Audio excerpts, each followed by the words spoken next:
Hello, listeners. I'm Timstradamus, and I hope your Monday's starting well. Joining me, as always, is my talented and beautiful co-hostess, Voyse. Good morning, Timstradamus, and welcome to all of our lovely listeners. I have a joke for you. Oh? Why couldn't the bad sailor learn the alphabet? Because he couldn't see it? Oh, you're very close. Because he always got lost at sea. Oh, like lost at the letters. For our new listeners, Voyse and I enjoy reading and talking about stories from the internet that are interesting, funny, and dramatic. Because of our love of stories, we've come together and created this channel to share with you those experiences. And hopefully, give you some food for thought. So, Voyse, Timstradamus. looks like we have another shout out to make. We do. We have another patron for the tea club. Welcome, Julie. Yes, welcome in. Love and appreciate you.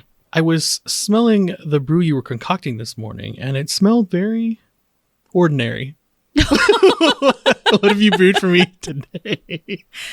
I crafted for you a brew that I hope will bring the tastes of the earth to early morning like feelings. It has rooibos, cardamom, allspice, and roasted almonds. Ooh. Oh, wow. That's anything but ordinary. Does it capture that sort of morning briskness, but also kind of more nutty, earthy kind of tones to it? It tastes good. It's a 5 out of 5. I love your description. That's seriously really good. Oh, good. Yay. Well, while you go ahead and enjoy your morning cup of brew, why don't we go ahead and delve into these stories? For any listeners wanting to follow along, all story links are in the description below. For our first story, am I the a-hole for telling my wife to return it all? My pregnant wife, 26 female, and I, 35 male, are really struggling at the moment as I lost my job and my wife had to quit her job as she's suffering from hyperemesis gravidarum. We've used up our savings and currently are living off our credit cards, but I've got a job lined starting in March. My wife is very close to her sister, 31 female, and a few days ago she confided in her that we are struggling. Her sister has never liked me, but has always been polite to me. She has always kept me at arm's length despite my attempts at trying to foster a warmer relationship. A few days ago, my sister-in-law came to visit while I was away, and she was appalled at the state of the house and the lack of baby supplies, as the baby room was bare bones and we hadn't bought many baby things. When I arrived back home, she had given me a lecture on taking better care of her sister and scolded me for not getting ready for the baby. The next day, she came back, and she had bought things for the house and the baby. My wife also told her that we had to sell her car to pay off some bills and rent. Again, my sister-in-law had to show off, and she bought her a car, and to top it all off on Sunday, she sent her $50,000 and then texted her this: "This is your money and your baby's. Do not use it on that man. If you need more, tell me and I'll send more. And remember, wherever I am, there's a home for you." I feel like her sister is trying to make me look like a failure, and I expressed that to my wife. My wife and I argued, and in a fit of anger, my wife said that I only feel like a failure because I've been failing. She has apologized since, but I still stand by telling her to return everything, as I feel like accepting her sister's so-called generosity is a way to manipulate my wife into thinking I'm a bad husband. Am I the a-hole? So it looks like you've gotten us started with a lint liquor. Ew. Of course, this OP is an a-hole. I want to ask some questions, though, because I need clarification. He says that the sister-in-law has always kept him at arm's length. Is there a reason for this? Because normally when people do those things to family, even if they are married into it, there's a reason why it's happening. Well, I can give you a little bit of detail that the OP provided in the comment section. They said that he has been with his wife for 5 years. They've only been married for 3 of them. And our OP has expressed that he's had difficulties with employment due to mental health, and the wife has always been the breadwinner. OP has currently been unemployed for the last 2 years of the 3 years they have been married. Okay, so that kind of fills us in on why exactly this is happening. So he says they've run in on hard times right now, but apparently he's kind of been on a a bad run of it lately, period. His wife was working up until recently, and forgive me if I'm wrong. I think his wife is suffering from hyperemesis gravidarum, and that is when someone is vomiting profusely during pregnancy. Correct. Okay. I just wanted to make sure I understand. But due to that, she had to quit her job. That sucks. I'm very sorry to hear that because it made a already tough situation even tougher. So we'll fast forward to what the actual problem is here. The sister-in-law comes in to visit, sees the state of the home and how little supplies they have for the baby. That would startle anyone. Now, the reason why you have family isn't just to be there for the good times. It's also to be there for the tough ones too. Maybe people's pride can get the best of them. And that you can see that happen a lot. And sometimes some people have no pride at all. And that's very true. You can have it the other way around. Accepting help doesn't mean you're weak. Everyone needs help every once in a while. And it sounds like this is what her sister needed. Now, for the OP in this situation, he says he's unable to hold a job because of mental health. Correct. I will say this.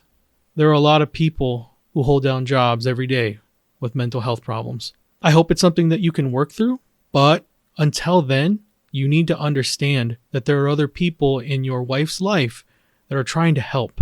And just because your ego and your pride are getting hurt does not mean you get to shame your wife into not accepting the help that her sister is offering her. That's ridiculous. I think you ended up having to sell her car because you need to make ends meet. That tells me that you guys are getting very close to the edge, but you would rather meet the edge, make it harder on your wife and your baby, than accept help because someone doesn't like you. That should be a wake-up call to our OP. You're an a-hole. I don't understand why you have to make your wife feel bad about accepting help from family. That's a you problem, not a her problem. And if you're not careful, what's going to end up happening is she's going to listen to her sister one day and she's going to up and walk out. Because I'm pretty sure that's been along these lines. You're 36, I believe, correct? 35.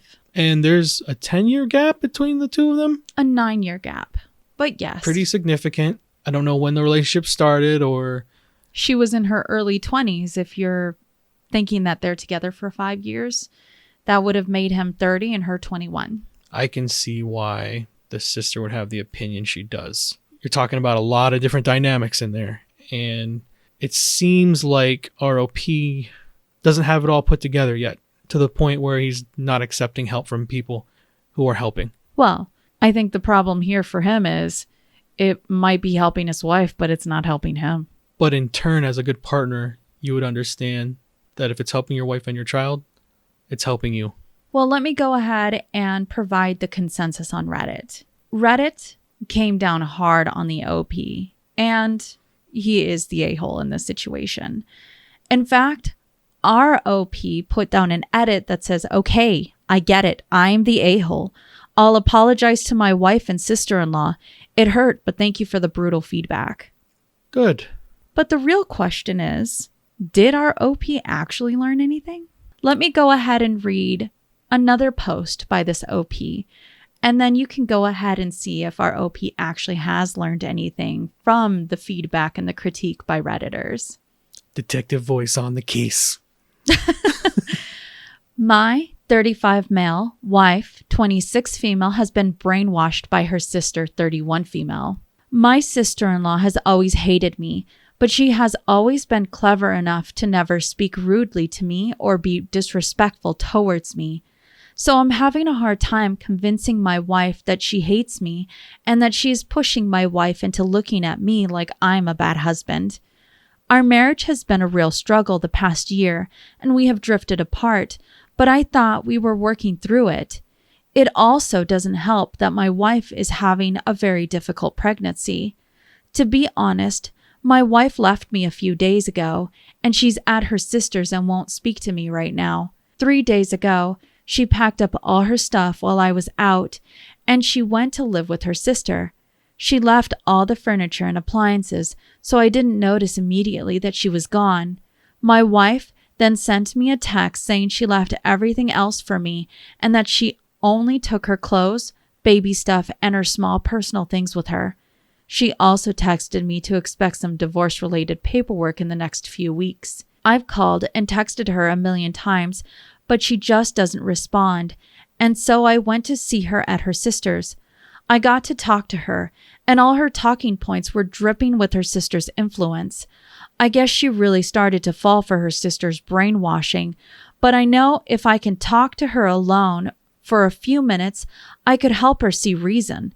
I'm not giving up on my marriage so easily. How do I get her back? And is there any way I can help my wife see the truth? Well, based off of his comments just then, to go back to your question, had he learned anything?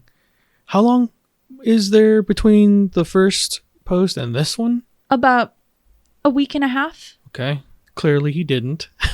And it would kind of go to what's been happening throughout their relationship for the last 5 years. If it wasn't important enough to fix it from year 1, what does it matter that you're trying to fix it at the end on year 5? You had a lot of time to fix your problems, right? To get gainfully employed, so that way you're taking care of your wife and your kid. Because the thing is, the kid hasn't even been born yet. Correct. I know he said he's getting a job in March. I hope that goes through for him and he's able to obtain gainful employment. But it sounds like his wife has already moved on. If she's at the point where she's already moved out, she didn't tell you she was moving out, and she's telling you to look out for divorce papers soon, it's already done. She's made up her mind. And normally when it gets to that type of level, that mind was already made up long ago. It didn't just happen because of this last incident. It's been something that's been cooking for a minute.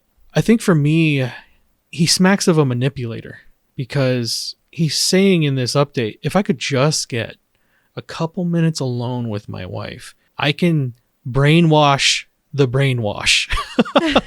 You know, if you're doing the right thing in life and you're really trying, normally your partner or whoever you're with will see that.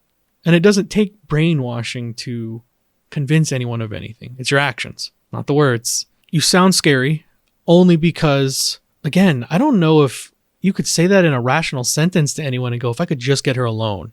I can talk reason to her. So for me, yeah, you're definitely an a-hole. Sounds like you did not learn. I hope your wife and you can have an amicable divorce and hopefully a successful co-parenting venture. Just because you're a bad partner doesn't mean you have to be a bad parent. So at least you have that to look forward to. Well, I must say, when I had read this update, my hand hit my head so hard. Let me just go ahead and read the one comment that I think sums up how I felt. Dude, you didn't work for 2 years, maxed all cards, drained the savings account, sold your wife's car. She worked and recently had to stop due to pregnancy complications. Yet, you think your wife was brainwashed? Wake up. Yup. Well, let's go to another situation that I think you might find interesting. And for our next story, am I the a-hole for abusing my husband's ex-nanny and that's why he hit me? Using a burner account. English is not my first language, so forgive me for any mistakes. I, 31 female, have been with my husband Daniel, 34 male, for 12 years, married for 6. We have a 4-year-old son. For the most part, he's a wonderful, loving man, and we've had problems in our relationship only due to his ex-nanny. Martha, 45 female, used to babysit Daniel when she was 19 to 21. Since his parents were both very busy lawyers. She was fired after she took Daniel out on a late-night walk and they got mugged, where my husband was also pretty badly injured. Even after that, he kept in touch with Martha and still calls her Ma.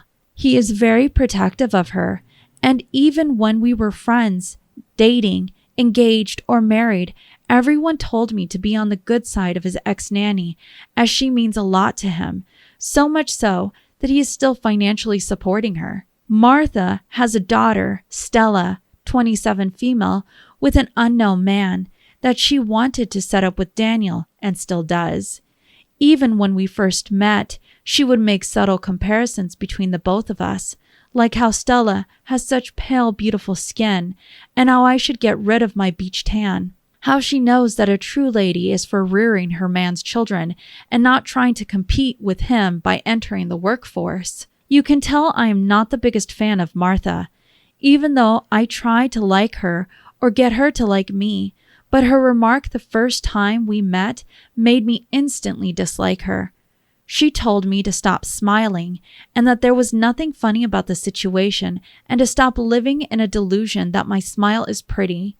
Daniel said nothing at that. A week ago, Daniel and I got into a huge fight since he bought Martha and Stella another apartment and had them over while I was at work. I won't lie, I called his ex-nanny a whore who doesn't even know the father of her child and has birthed and raised another whore. At this, my calm husband instantly slapped me so hard that I was thrown to the floor. While I was still in shock, he began crying and hugging me and apologizing repeatedly. He didn't leave me the whole night, so I packed my bags and left for my parents' home with our son the next morning. He has been calling and coming over my house repeatedly, apologizing and asking for another chance. I don't know what to do. My mom tells me I should talk to him since he seems pretty hurt. She doesn't know about the slap. Before this, he has never hit me and rarely ever raised his voice at me. Am I overreacting? Did I cross a line by insulting his mother figure? I don't want my son to grow up in a broken home due to an emotional decision. Am I the a-hole? So, we are talking about spousal abuse. There is zero tolerance for that, or there should be zero tolerance for that in a relationship. And I think what catches me off guard here is they've been together for 11, 12 years? 12 years. And they've been married for 6 of those, right? Correct. And there has been zero incidences of any type of physical abuse, or I'm guessing she says that he doesn't even raise his voice. Correct. But all of a sudden, in a fit of anger, he full on slaps her hard enough to fall to the ground over a conversation that I guess got escalated because there's a woman in her husband's life that has been in his life since he was a child, a babysitter, and she is now taken on the motherly figure role in his life. And he treats her as such to the point where he's buying things for them. There are a lot of people that have people in their life that become parental figures and they want to help them out. That happens. But to the extent that we're talking about, where this babysitter, what's her name again? Martha? Martha. Where Martha controls things in ROP's life. Not all things, if apparently he's not going with her daughter. Yeah, that's a whole other problem. Sounds like there are zero boundaries within this relationship that they have, Martha and the OP's husband. And I can see where that would bother someone, especially if you're the third wheel to their relationship. So what's interesting is she's been able to coexist with this arrangement for 12 years. And there's never been boundaries laid down. Does she ever go into detail about what it is that ROP was smiling about and provoked such a nasty response from Martha? No, but there is another comment that I will go ahead and read to you to provide a little bit more context. When some Redditors asked, have you not talked to your husband about financially supporting the ex-nanny or even standing up for her? Our OP says, Daniel is very protective of his ex-nanny. He rarely ever disagrees with her since he says she raised him. My husband is a lawyer and earns well enough. We had an agreement that we would contribute a certain portion of our salaries into our joint needs, and the rest we can have to ourselves to do whatever we want. That's his whatever he wants money that he is using to financially support Martha and Stella. And regarding more context into Daniel's parents, OP actually says that she's on good terms with his parents. His mother absolutely dislikes this ex-nanny. Daniel is not close to his father, so much so that when people kind of compare them by saying, you're a good lawyer just like your dad, he gets very upset about it. We just had her explain that they financially support someone who's in their 40s. That's not retirement. And their daughter. You shouldn't be financially supporting anyone in their 40s. They should be financially supporting themselves. Help is different, but that's not help. That's financially supporting. Those are two different things. Unless I'm misunderstanding the story. At the end of the day, for me, OP you're not overreacting to this situation. It sounds like you should have laid boundaries the second you had that first conversation with Martha and she came at you all kinds of weird. And that should have been red flags that you're dealing with a different type of control. If he wasn't able to step up in that moment where clearly something offensive happened, he was never going to have your back. Every time you bring her up from now on, every time there's a situation, you're going to have to live with the fact that he struck you. And that you might have to deal with that again. So I would just say, in my opinion, you're not the a-hole. Definitely be careful. Abuse should never be tolerated of any form in a relationship. Well, the consensus on Reddit is our OP is not the a-hole. In fact, individuals were saying these are all red flags. And our OP provided us an update. So let's see what's happening now. I am a mess right now, so forgive any errors. My marriage is coming to an end. I told my parents that he hit me, and they were furious. They demanded that I immediately divorce him, and I'm going to do just that. Today afternoon, I agreed to meet him in my parents' yard. He was still not getting it. He brought all kinds of presents, immediately hugged me as soon as I saw him, and offered to buy another apartment for our family. I told him that I'd leave him if he didn't cut off his nanny and her daughter. He began crying once again. It hurt me to see him cry since he rarely ever does. He asked me to not make him choose since he loves me just as much as he loves them, and that I am the mother of his child, that it wouldn't be fair to our son to grow up in different homes. He told me that he owes his ex-nanny and her daughter because if it wasn't for him, Martha would be happy. I was always skeptical why he cared about her so much, but he'd always say she saved him. This was the first time he was saying something like this.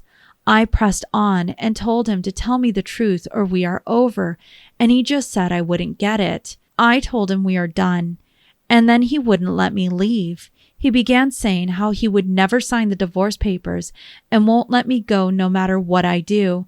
It was scary, so I immediately called for my mom and dad. He still wouldn't budge until my dad threatened him with his gun, and he gave him this weird look before he went away. I was honestly never this scared of him and had never seen the side of his before. He sounded mad, like I was trying to leave him. I just want to get my divorce and live peacefully with my son. Edit. Stella is not Daniel's daughter. They look nothing alike. Moreover, Martha had Stella with a one-night stand, as it seems, because when I did ask Daniel about her father, he said he didn't know who he was, but it was a bastard who came one night, left and ruined Ma. Well, good for our OP. Protect yourself, though. Sounds like this one's not going to go without a fight. Good for your parents for having your back, though. Oh, Don't hands down. Tolerate abuse. I think that a lot of individuals believe that going through the tough times means going through items like this. Like physical abuse. Like physical abuse. No. That's not tough times. And I think that's where a lot of people get it twisted. That, you're right, is not a tough time at all. Tough times are talking about financial things that are going on. Someone maybe loses a job. Maybe a health crisis is... Or the loss of a family member. Those are tough times. But in the end, abuse is just abuse. Yep. And that is not a tough time, as Timstradamus said. It's very different. Ooh, I'm sorry for anyone that believes that in life. Well, let's go to our next story and see if I can spin you for more of a doozy. Am I the a-hole for marrying my husband after my mother tried to ruin my marriage by getting pregnant with my husband's dad and engaged? Throwaway. Throw it all away. I was advised to put the entire situation here as I'm still struggling to understand and figure out what to do.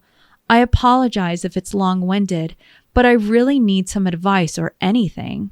I, 24 female, have been with my husband, 25 male, for over 10 years now, and we have twins, age 3. We got engaged a day before we found out I was pregnant. My father left my mother due to her constant cheating and bullying behavior, to which he remarried. My mother never remarried or had other children. The issues arose on my 16th birthday when I went to live with my dad due to emotional abuse from my mother.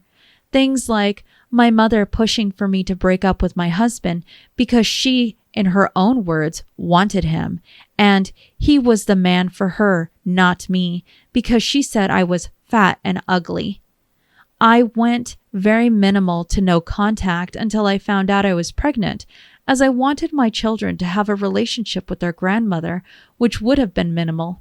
I found out she had been to therapy and counseling and assured myself she had changed, to which over time I believe she really had. This was the beginning of my nightmare. At the time I was 7 months pregnant. She decided to, at my baby shower, declare her love for my husband and demanded he get her pregnant and terminate my boys because she deserved my life and children rather than me. She even suggested if I didn't terminate, she could adopt and pretend she was the mother and play happy families with my partner. We had no contact. However, I updated her. My boys were born healthy and happy, but I didn't send her a picture. Life moved on until my boy's first birthday, when she turned up and ran towards what she thought was my children. They weren't.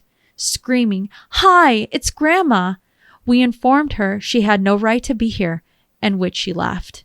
After a year of building trust and seeing the effort she put into changing, I started allowing her to come to the park with myself and family, just in case she pulled anything, which later progressed to things like lunches, soft plays, days out, etc.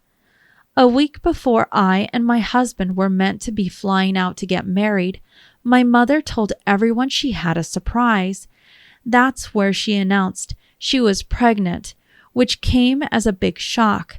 Then she announced who the father was and that they were engaged. I was angry, hurt, disgusted, disrespected, and bursted out crying. She called me overdramatic, to which I shouldn't have said, but I did in front of everyone. You destroyed my childhood with your constant cheating and abuse. You tried stealing my partner, staging he sexually assaulted you after you tried forcing yourself on him to end our relationship.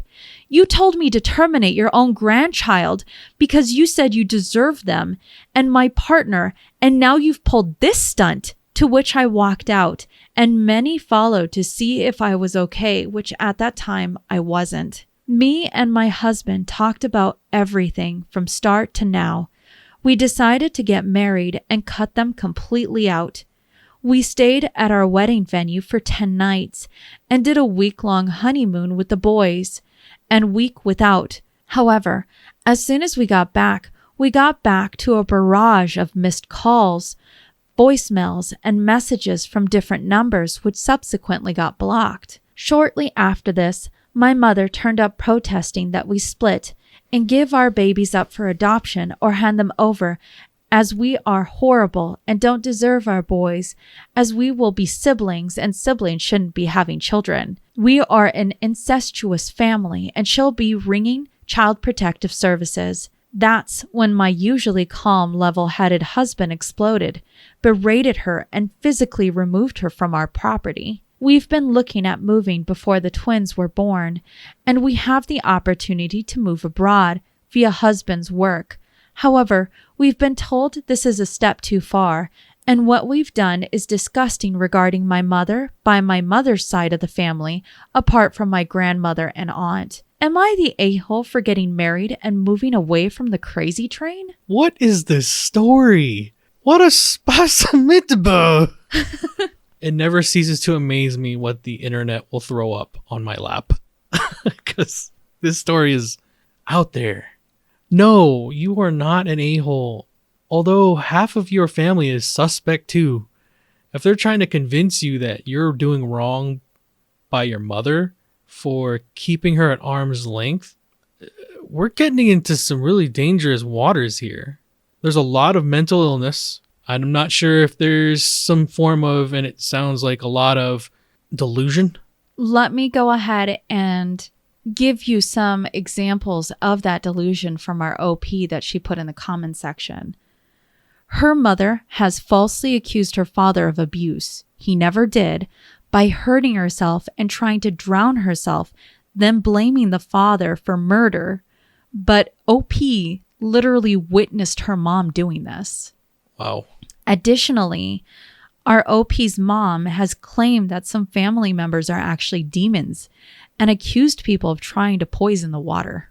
Are we talking about maybe schizophrenia? Potentially. I know OP has also said that her mother's gone to therapy 3 to 4 times over the years, that she essentially hops from one therapist to the other when, I guess, she doesn't feel like it's working or she doesn't agree with it. Well, I'm very familiar with schizophrenia, and that's not something you just beat going to therapy a couple times. It's a lifelong struggle once it's diagnosed, and through medication and things like that, it can be helped, but it doesn't sound like that's what's happening here. It sounds like ROP has tried to involve her mother several times in her life. Forgiveness is important to have for you, but don't forget, I live by that. Forgive people. Don't hold on to that hate, but don't forget, she's not owed an invitation into your life. We're talking about someone through your explanation has repeatedly violated and pushed past boundaries. I understand loving someone, but don't do it to the detriment of you or your growing family. I hope your mother does get the help she needs. Well, the consensus on Reddit is that our OP is not the a-hole. In fact, everyone was on the same wavelength as you, Timstradamus, and essentially saying, what part of the internet did I fall into? Now, our OP was actually kind enough to provide a little bit more context when it comes to potentially what's going to be happening in the future. OP says that in a couple weeks, they are moving away. So far away, it's 6,000 miles away and over 12 hours on a plane ride to a pretty rural area that only a select few in their family truly know about. That OP did contact Child Protective Services about the unborn child and brought it to light of all the past issues for almost 20 years. And she's sort of washing it away as she's done her part. If there is a child, if there's not a child, she's letting Child Protective Services be the ones to go ahead and do whatever investigations they need to now. I wasn't even thinking about that part of the story. I just kind of assumed she was just making something up and lying about it. I also agree. I was on the same fence on, is it really an actual factual? Other commenters came out and said, you listed quite a bit of things that apparently happened between your mother and your husband. Why did you not sort of put your foot down then? OP said that initially they had no idea of the depths of abuse that her partner essentially suffered at the hands of her mother until they went to couples counseling and therapy and were able to communicate more openly with each other about everything that has happened. And this is where this boiling point kind of came to a head, where OP really did dish it into her mom, but man, was it deserved in my opinion. Now, many Redditors came out saying, while the general consensus is not the a-hole, there were some that were saying everyone sucks here, that the moment that OP saw, especially going through couples counseling and finding out the extent of the damage that her mother did to her partner, should have really cut off all contact. And by her continuously opening that door, it also made her at fault that these things escalated the way that they did. Well, let's go to our next story and see what you think about a little marijuana. Okay. Am I the a-hole for screaming at my wife because I found she's been hiding that she takes weed gummies for years? My 36, wife 32, has been hiding a secret from me that I found out by chance. I have been noticing that at various times in the last few years that my wife's mood is different at night. She giggles, talks a lot, and sleeps hard. I noticed the changes during COVID. I even asked her once if she was drunk and she said no. Last weekend, I was cleaning out our bedroom closet and I found weed gummy bags hiding in her clothes, sneakily stashed between her clothes.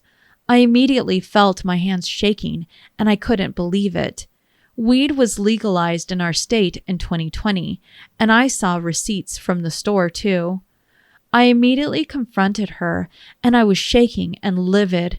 She didn't deny it. She said she takes them a few times a week because she's stressed with work and the kids, and it makes her feel happy and regulates her insomnia. I began screaming at the top of my lungs how she's doing drugs behind my back, and I didn't agree. I threw the gummies in the trash and told her she's a liar and a sneak. She started crying, and I screamed and told her I wasn't sure if I could be married anymore because I felt like she was deceitful and I didn't want to be married to a drug addict. She told me she never told me because she knew I wouldn't get it. Our fight escalated, and I've been ignoring her the last week. I told my very close friend, and he told me that he didn't see what the huge deal was, which stunned me. My wife stood in front of me earlier and asked if I wanted to talk, and I sneered and told her to leave me alone. Now, after talking with my friend, I decided to seek more opinions if I overreacted or if I have a genuine gripe with my wife. Well, you're a genuine hamburglar. What's wrong with you? I guess in this situation, I'm going to go ahead and say it. I do believe everyone sucks. He has a right to be upset that his wife went behind his back and has done this for the last several years. All right, fair enough. You should definitely talk to each other, especially when you're concerning, honestly, anything. Yes, it's legal, but I can get being a little upset about it's not permission. It's just having the conversation that, hey, look, I think I need this. This might benefit me. Cool. I can get why he'd be a little upset about that. Communication is important. I'll give him that. But his reaction to it, as if we're talking about, I don't know, your wife's become this meth addict. Yeah, she's on the hard stuff and she's not working and mistreating kids and abusing you. Like, we could go down the list of bad things, but all I heard was that your wife was taking legal marijuana and that she was more giggly at night and able to sleep. What? Like, you need to also take into account the benefits of it, right? Because some people can handle it, some people can't. It's something you experiment with. I can appreciate people getting behind figuring out what works for them, right? Because there's way worse things for your wife to be getting involved with than weed gummy. Like, I mean, just opioids themselves are awful, not just for your body, but for your mental sake and the additives in it to keep you on it. That's a spiral that a lot of individuals, you think of it innocently. It's supposed to help you for the short term, and then you don't realize you can't get off of it. And that's supposed to be something that's sold over the counter. It's very true. I would just wonder for the state of the relationship they're in. Let's follow this train of thought. She goes, I didn't want to tell you because I knew you wouldn't get it. What exactly does that mean? Because I wouldn't get it, to me anyway, means that either you're like the super square of squares and you're allowed to be that way. Hey, that's your life. You can live it the way you want. That doesn't mean your wife has to adhere to it. Or it means that anything outside of your acceptance bubble, you attack. That's probably more this. And she was afraid to talk to you. It shows more about your control over things in the household. It should give you some pause. I would feel hurt if Voyse was doing something behind my back for that many years and never just talked to me about it and all the benefits she's received from it.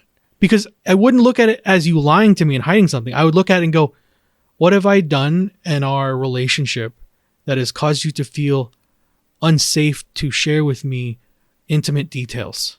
That would be more a failure on my part. So I hope he's taken, and I hope people have given him perspective like that, that it needs to start with you first. You got to be the place where people can open up and share things. Yeah, I think everyone sucks. Not her so much for having the weed.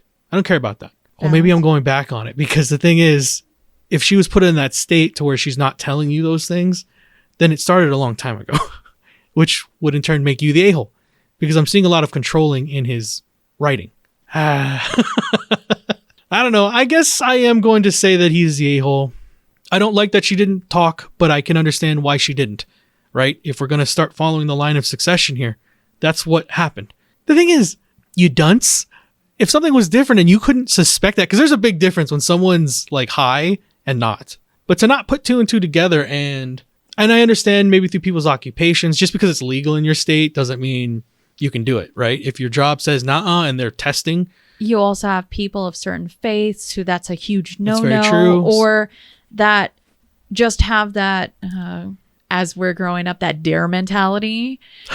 This is your egg, or this is your brain not on drugs, and this is your brain on drugs. That whole commercial. Just say no. Yeah.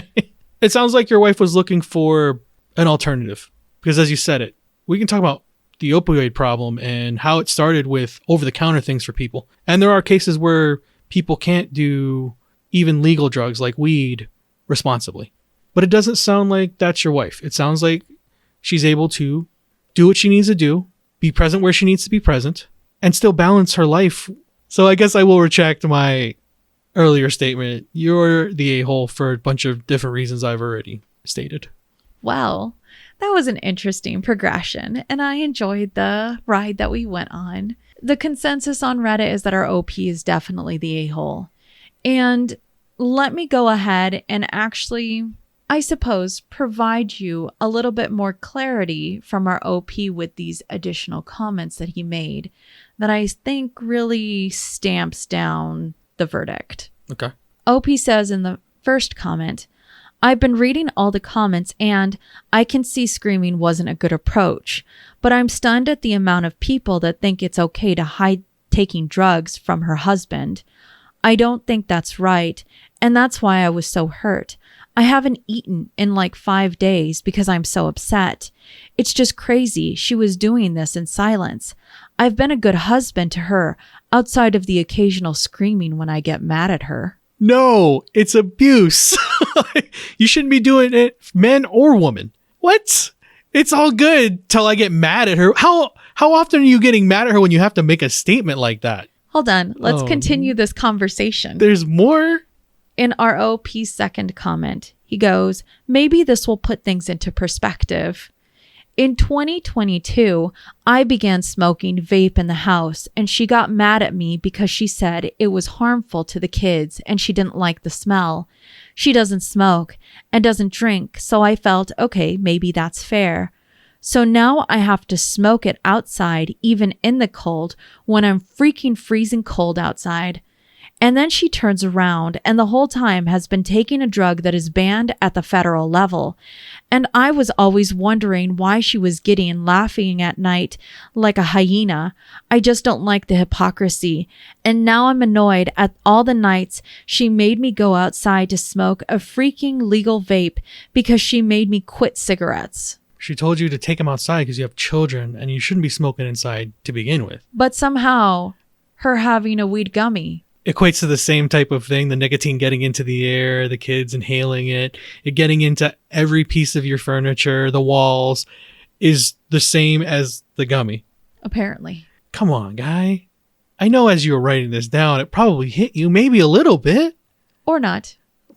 Was there more? No, there's not more. But does he at least concede that he's way off? No. No. All right. Well, it sounds like your wife needs to cope with you because it's your way or no way. You've admitted to your abuse. I feel bad for your wife. I think the real problem here is that our OP has normalized yelling at his wife. A lot of people have normalized yelling in a relationship. That is not okay. Oh, you can talk. You can speak to each other respectfully. But for me, he takes it one step further. And by ignoring her for a week, can you imagine being in a household where you're with someone and all you want to do is talk through the problem to fix it, and they won't even... They think it's good enough to just disappear for a while and not talk to you. They sneer at you like you are less than. And I don't see anywhere where that's okay to do that to anyone. Nope. Could you imagine being in that relationship every time that you knew something was going to be an argument, right? Every single time you were going to have a tough conversation with someone, that they were going to put you on mute for a week. Would you ever have anything constructive moving forward in a relationship together if that's all you had to face? Oh, no. I would akin that to walking on eggshells.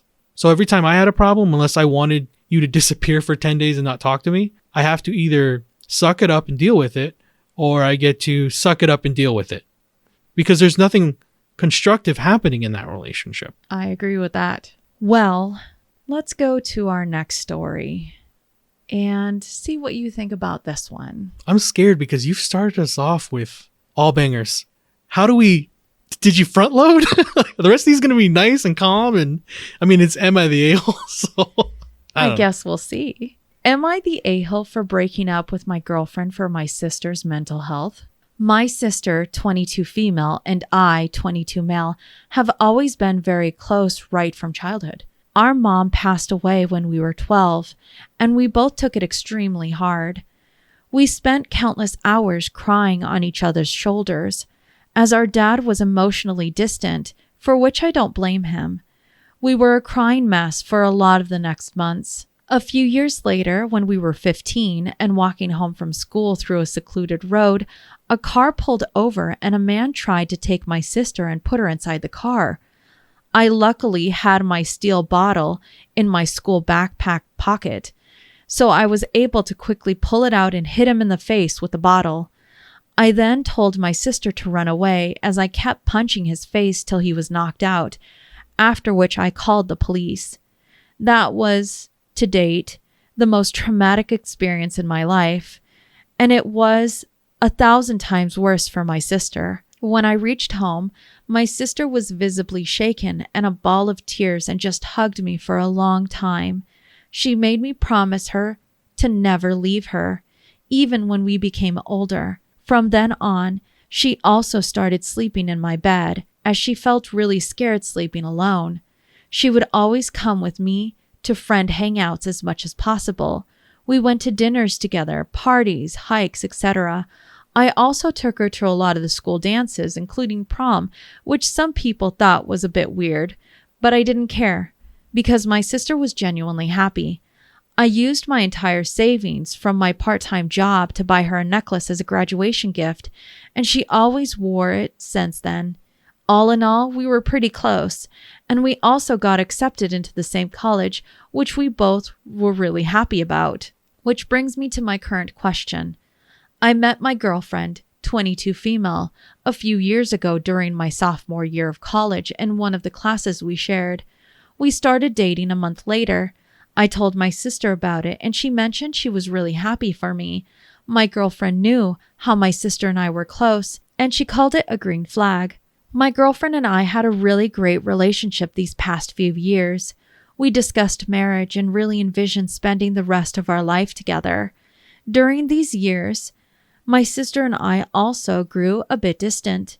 We did not hang out with each other as often. Before dating, we used to hang out every day after classes, but after I started dating, it was maybe once a week at best. I could also sense my sister was sad whenever we hung out, and there was this distance between us which wasn't there before I started dating. I asked her sometimes about it, but she mentioned it was nothing and then changed topics. A few months ago, my sister called me to her apartment for a chat. She was crying on the phone and I immediately panicked and asked her what happened. She mentioned she just wanted to talk. I then rushed to my sister's apartment where she just hugged me and broke down in tears. I then asked her what happened and she mentioned nothing and kept sobbing. I kept trying to get an answer from her, but she did not want to say anything. I then asked if it was because of my relationship, and she said yes, but then that it's all her fault, and that there was something wrong with her, and that there was no point in living anymore. I felt really guilty and told her that it's not her fault, but it's my fault for abandoning her. I then broke down and started crying on her shoulder and asked for forgiveness for not being there with her these past few years. She then said it's not my fault at all, and we just talked it out for the next few hours. After I left her apartment, I knew that I had to break up with my girlfriend for my sister's mental health. I went home to my apartment and told my girlfriend things were not working out, but it was not her fault at all, and it was my fault, as I wasn't ready for a relationship. I told her she could use the apartment for the remainder of the lease, and I would move in with my sister. I was feeling really guilty about it, and seeing my girlfriend's face broke me. She kept asking me why, and I just couldn't answer anything. I kept telling her sorry, and that she deserves someone better than me, but she kept saying there is no one in the world better than me. What she said broke me even more, and I started crying, but I said to please don't contact me ever again. I then packed up my bags and moved in with my sister. My sister consoled me after the breakup, and over the next few days, we started hanging out like we used to do before I started dating my girlfriend.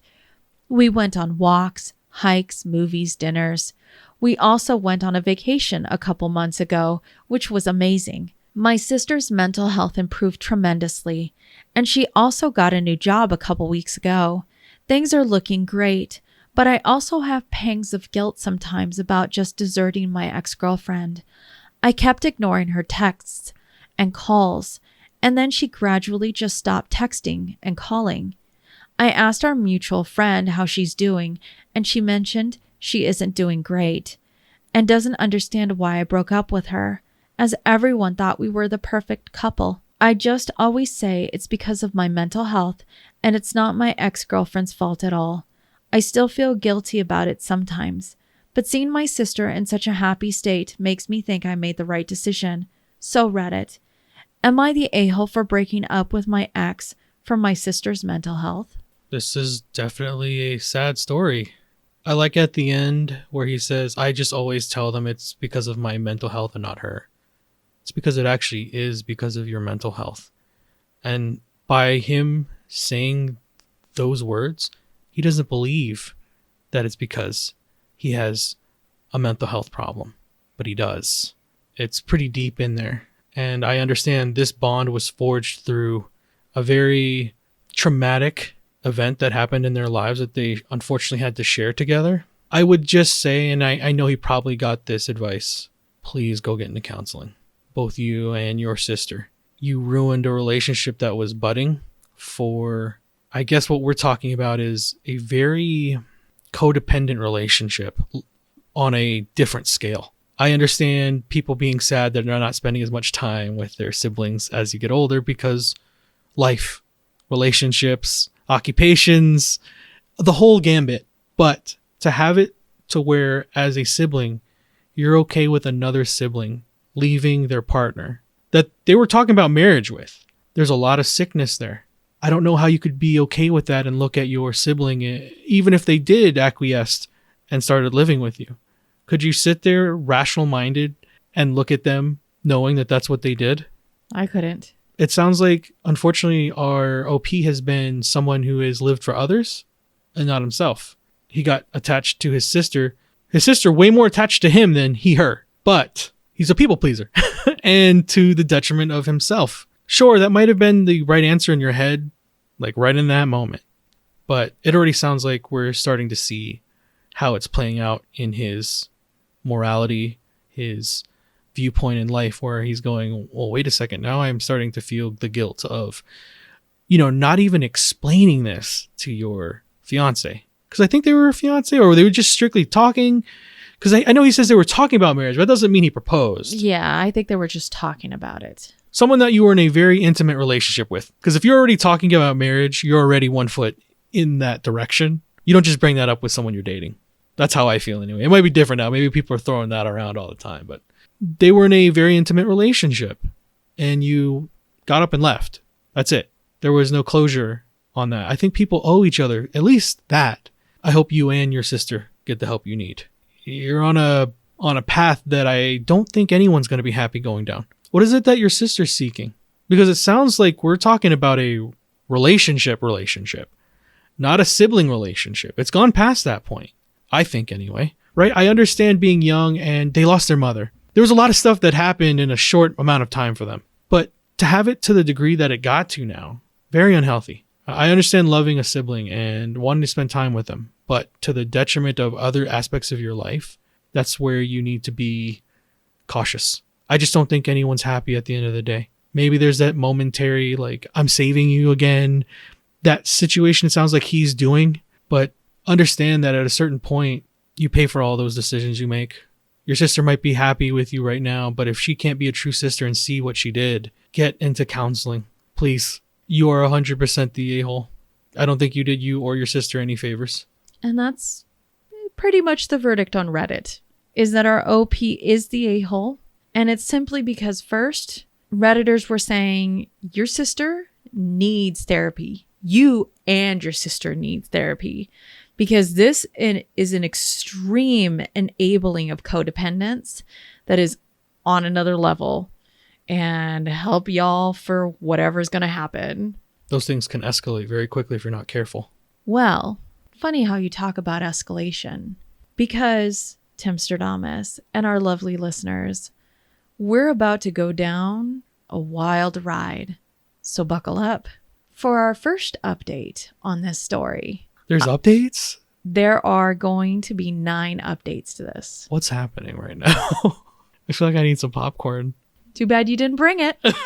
Enjoy your brew. I did not want to respond to every comment, but I will try and respond to some of the common responses in the thread. I will agree that I probably broke it off with my ex a bit too rudely and did not give her a proper explanation.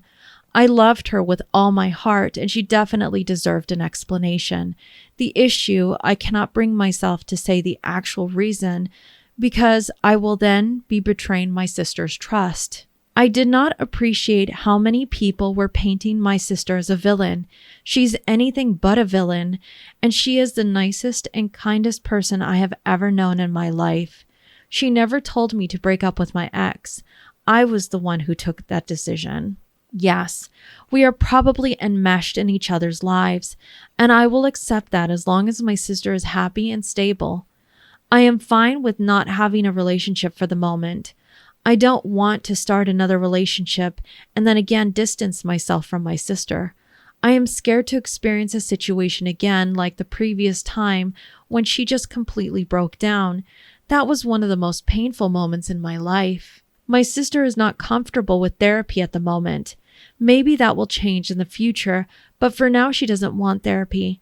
As for me, I am not comfortable going to therapy when she isn't going to therapy. It would look like I'm trying to distance myself from her again. I also cannot go to therapy secretly and then lie to her about it. My conscience wouldn't allow it. Yes, we are a bit more physically affectionate than the common siblings. I was hesitant to say this bit, but people were saying it's weird that we are sharing a bed, so I wanted to give some context. Since the attempted kidnapping incident, she cannot bring herself to touch anyone for more than a few seconds, man or woman except me. Not her dad, not her friends, not anyone. So yes, we hold hands, give hugs, cuddle, etc.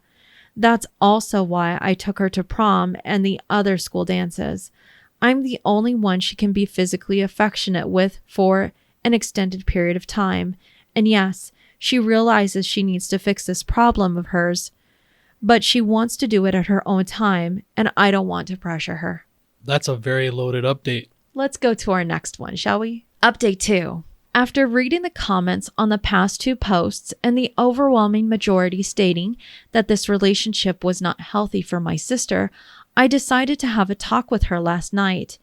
I do want my sister to be the best version of herself. We are pretty close and don't hesitate to talk about anything. So we had a deep talk yesterday, and here's what we discussed. 1.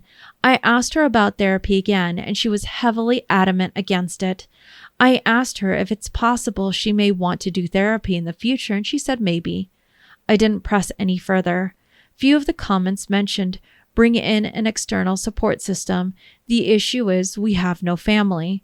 Both our parents were single children, so we have no aunts or uncles or cousins. We are not really close with our dad anymore since our mother's death. He did pay college, and he'd gladly help us if needed, but he just doesn't care about what we do with our lives. All 4 of our grandparents are long gone. We both have friends, but they are just casual friends, no one really super close. 2. I suggested my sister start some hobbies with people and maybe expand her friend circle there. She decided on yoga and tennis. 3. I mentioned about enmeshment and what would she do if God forbid something happened to me. She just told me to drop it and not manifest it because the words we say can manifest in real life too. She mentioned about the law of attraction and don't say negative thoughts and only positive thoughts, so I decided to leave it at that. 4. I told her it would be good if she could go to clubs alone rather than with me and just start talking with different people, flirt with guys, etc. She's rejected a lot of guys in the past, But I mentioned it doesn't hurt talking, and she can get a perspective on different life experiences, and maybe she'll enjoy the flirting too. 5. I asked her about the future, dating, marriage, kids, etc., and she said she doesn't really want any of those. She said that I would always be the number one guy in her heart, and she'd be doing disservice to any future guy she potentially dated. She mentioned how I motivate her every day when she wakes up in the morning, how she's super motivated at work, gym, physical fitness, and a bunch of other stuff. She also mentioned how she loves being physically affectionate with me, and how I'm like an igloo where she can just cozy up inside. She then asked me whether I wanted a wife, kids, etc., and I said no. I told her that my number one priority is just her and ensuring she is stable, and I don't really care about relationships anymore. 6. We discussed about our current setup, and we both agreed that it's pretty all right. We both have relatively high-paying jobs, have each other to talk to, do a ton of fun outdoor stuff, can go traveling different states. We are planning on traveling to Europe this summer. We do agree that we should also find our own individual hobbies, so we're not super dependent on the other. That ship has already sailed. Well, let's see what kind of waters we're getting to on update number 3. After reading the comments on the last post, I was a bit shell-shocked and immediately felt guilty. I genuinely want to do what's best for my sister, which I thought I was doing until I read the comments. I read the comments just before leaving to work. My sister had already left to her work by then. I couldn't force a smile on my face that morning or afternoon, even if I was paid $1 million. I skipped lunch with my coworkers, which I never do.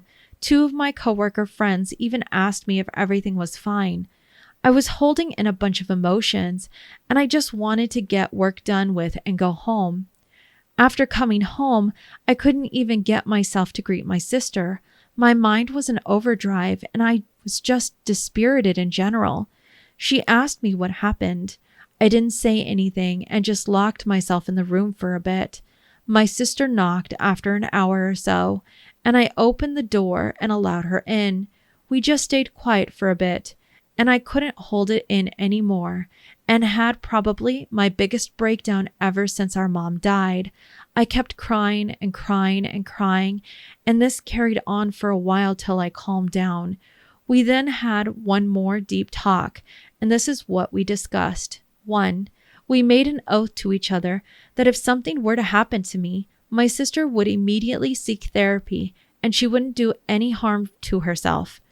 We've had these oaths since childhood, and we rarely use them, but if we do, it's something we promise to uphold till we die, even if we have to walk through hell. 2. I told my sister that she deserves to be in a relationship, be married, have kids, etc., and I felt guilty that I was holding her back. She then immediately said no, that it was the opposite, and that she was the best version of herself with me. She mentioned that I am not just a piece of her heart, but I am her whole heart. She then asked me if I was interested in any of those things like marriage and relationships, and I told her no too, as I genuinely am not interested in a relationship or marriage anymore. She then mentioned she wants to spend the rest of her life with me. She mentioned we are like the North Pole and the South Pole, that no matter how the universe would try to pull us apart, we would always find a way back to each other. Anyways, that made me feel a bit happy, and for the first time today I couldn't help but smile a bit. She noticed that, and then she started smiling too, and then she started play tickling me, and play tickled for a long time till we were out of breath with laughter. 3. We then talked some more about life, career aspirations, and other day-to-day stuff. By that point, I was extremely tired, and I just crashed and fell asleep for a few hours till I woke up an hour ago. Edit. I'm not sure what I've done wrong now. I've asked her many times about therapy and she's blatantly refused. I'm also not going to desert my sister so that we can lead independent lives. That's too big of a risk to her mental health. And what she said last time about not wanting to live anymore has scared me in a big way. My sister was right. Everyone is trying to pull us apart. I can't believe I let myself cry because of all of your comments. This is the happiest she's been in a long time. I am happy. What's the issue? She has a kick-ass job, and I couldn't be more proud of her. She's going to start yoga and tennis next week. She has her group of friends who do meet up regularly. Yes, therapy is a potential option down the road when my sister is comfortable with doing it. I'm not just going to blatantly pressure her and force her to do therapy now when she isn't comfortable with doing it. I'm not sure if we will spend the rest of our lives together like she mentioned. She just said that in the heat of the moment when we were both really emotional. None of our friends or coworkers have said we are weird. They just know we are really close. I am not going to get affected by these comments anymore. It almost ruined my whole day today until I had the talk with my sister. She saved me from falling into a mental pit. Yes, there have been some good constructive comments, which I've taken into consideration and also talked about with her, but I am beyond the point of caring now. This has affected my mental health greatly. These updates get more and more interesting. We're seeing the escalation that I was referring to, where every single subsequent update is more digging into the problem, right? They're doubling down. They're revealing to each other now that I only want to spend my life with you. Those things may sound harmless, but given the context of this, you almost want to say that the sister is in love with the brother, and we're not talking about sibling love, because he's having to reiterate it now. This is the second time in 2 updates. He's like, you sure you don't want marriage? You sure you don't want kids? I feel like he does want those things because he was about to have that in his life. And then his sister wants nothing to do with those things unless it involves ROP. Let's go to our 4th update. This is probably going to be my final update. Whilst I disagreed with the gist of some of the comments, I did agree on one thing. I was an a-hole to my ex-girlfriend, and she did not deserve any of what happened. She deserved to know the truth, to know that there was nothing wrong with her whatsoever. It's been a lingering guilt I've had ever since I broke up with her, which was the reason for my original Reddit post. Either way, I decided this morning that I had to tell her the truth, and I deserved whatever backlash I got. I asked my sister for permission to tell my ex the truth, and she told me to do it. Truth be told, I wasn't even expecting my ex to even pick up my call. I got home from work and an early dinner and then decided to call her. I was a bit of a nervous wreck since I was doing a video call rather than a phone call, but I told myself that once this was done, my mind would be free and I would no longer have a guilty conscience. So anyways, my ex surprisingly picked up the call, and here's how the call went. 1. To my surprise, she wasn't angry whatsoever. She seemed a mixture of sad and happy. I couldn't exactly tell, but she definitely wasn't angry. I was a bit relieved, and then we slowly started talking and catching up with each other's lives and what we've been doing for the past few months. She mentioned she started therapy last month, which definitely increased my guilt. And I decided then that I had to just let it all out and tell her the truth about why we broke up. 2. I told her about my sister's mental health breakdown when she called me, how she needed someone to be there with her through her toughest period, which was the last couple of years, and there was no one there. I told her that I needed to be there with her till she was stable, and that while I was doing this, I couldn't give 100% to my ex, which she completely deserved. Hence why I decided to break up with her. I told her I couldn't bring myself to say the truth because this was an extremely sensitive topic to my sister. But only today did I ask my sister for permission to tell the truth because her mental state has been really good recently. 3.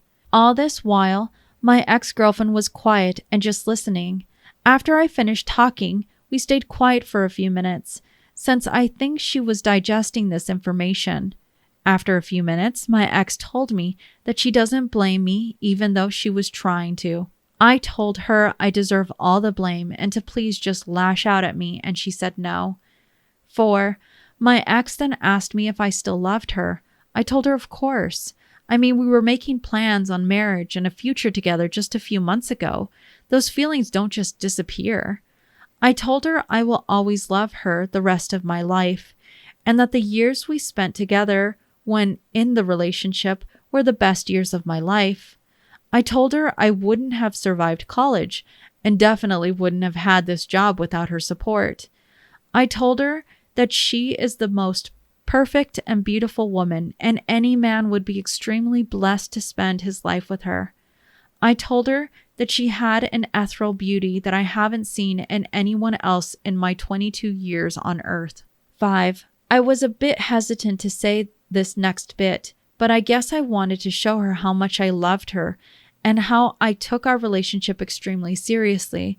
I told her that I was planning on proposing to her midnight on her birthday this year. Her birthday is February 15th, so right after Valentine's Day.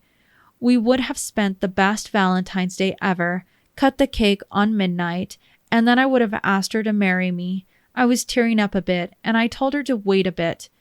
I then got the engagement ring I had bought a year ago and showed it to her. We were now both tearing up. 6. She then told me she still loves me too, and if we could ever get back together. This was extremely hard to say, but I said no, that she deserves someone who gives 100% to her, and I just wasn't going to be that to her. She told me she was ready to wait for as long as it takes, and I told her I just wasn't looking for a relationship anymore. I told her that it's an irony that I probably wouldn't ever find a more beautiful and compatible woman ever in my lifetime again, and even then, the gods decided we just weren't meant to be together. 7. I told her it would be better for both of our mental health if we don't remain friends anymore and just cut off contact, because if we were to still remain friends, there might be false lingering hope that we would get back together. I told her it's best we go our separate ways, and this would probably be our final conversation. 8. We then talked a bit more, reminiscing some of the fun times in our relationship, and then we said our goodbyes. It was a goodbye where we both knew this would be the last time we would ever speak to each other, and so we kept dragging on the goodbyes till I finally hung up the phone. So that was that. I have conflicting emotions, still extremely sad, but also relieved that I gave my ex some closure so that she can hopefully move on to lead a happy and prosperous life she truly deserves. This is probably going to be my final update, as I think my conscience is finally clear now. Well, let's go to update 5. My sister and I are going to start therapy in a few weeks. Hey. I thought my last post would be my final update, but I will admit that the therapy comments got to me.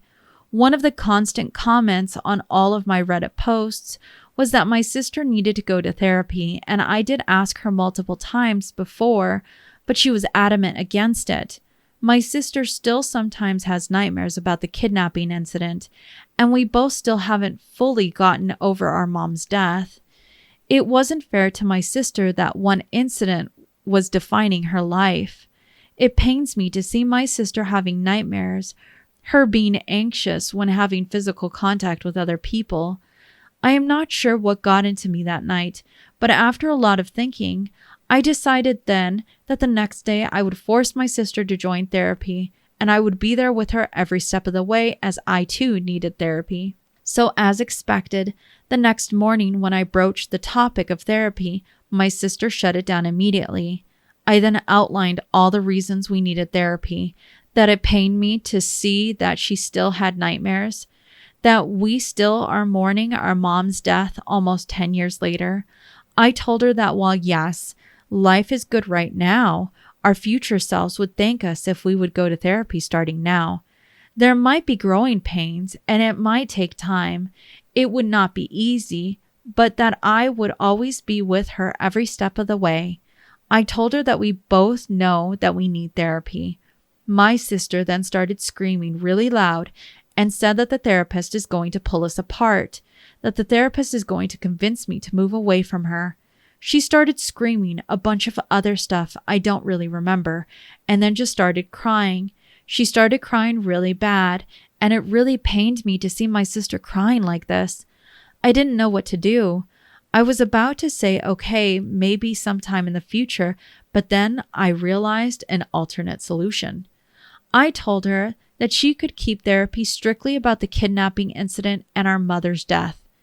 I told her that we both go to different individual therapy sessions with different therapists rather than a joint therapy. We would not tell the therapist we live together. If the therapist asked about our bond with each other, we would just act like it's a normal bond. Yes, we both know it's a bit closer than most sibling bonds.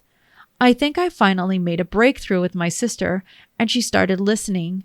I made an oath with her that regardless of whatever happens in the therapy, I would not leave her or move to a different apartment or anything. I promised her that therapy was in fact going to strengthen our bond even more, and that after therapy, it would be impossible to pull us apart.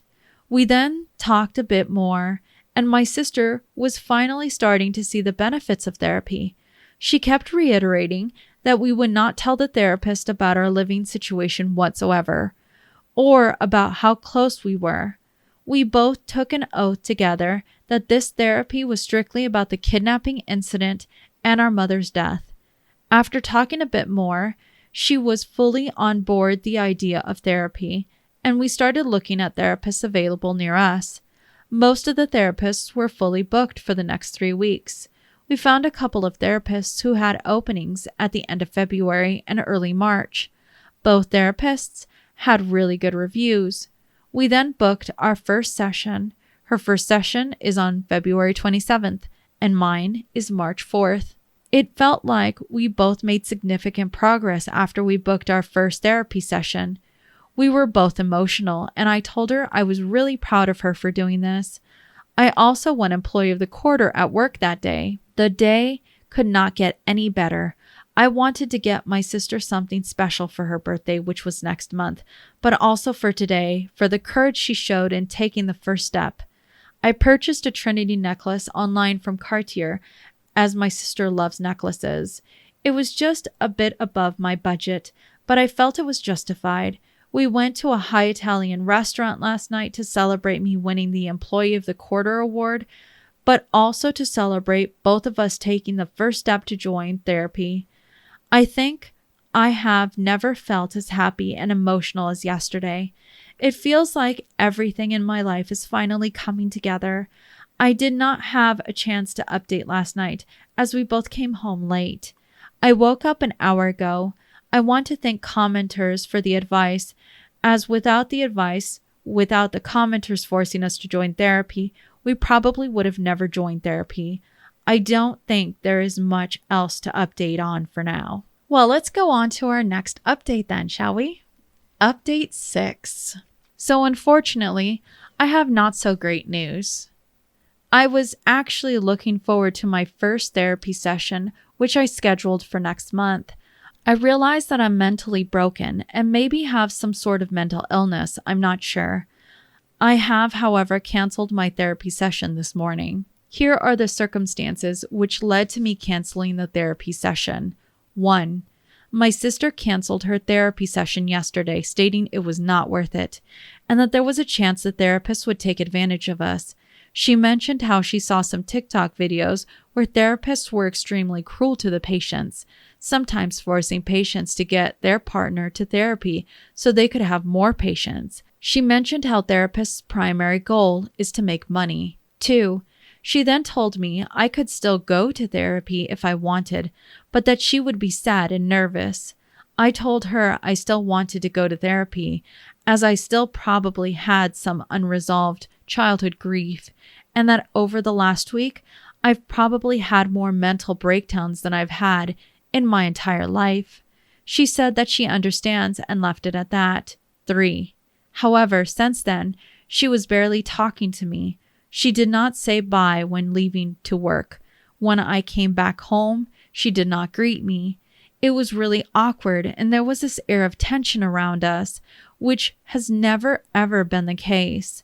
We barely talked to each other at all that evening and night.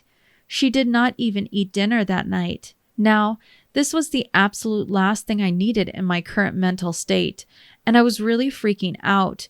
I could not sleep the whole night. 4. This morning, I decided that it would be better for both our mental healths if I canceled therapy too. When I told her about it, she asked me why, and I told her that it wouldn't be fair to her if only I go to therapy and she isn't going.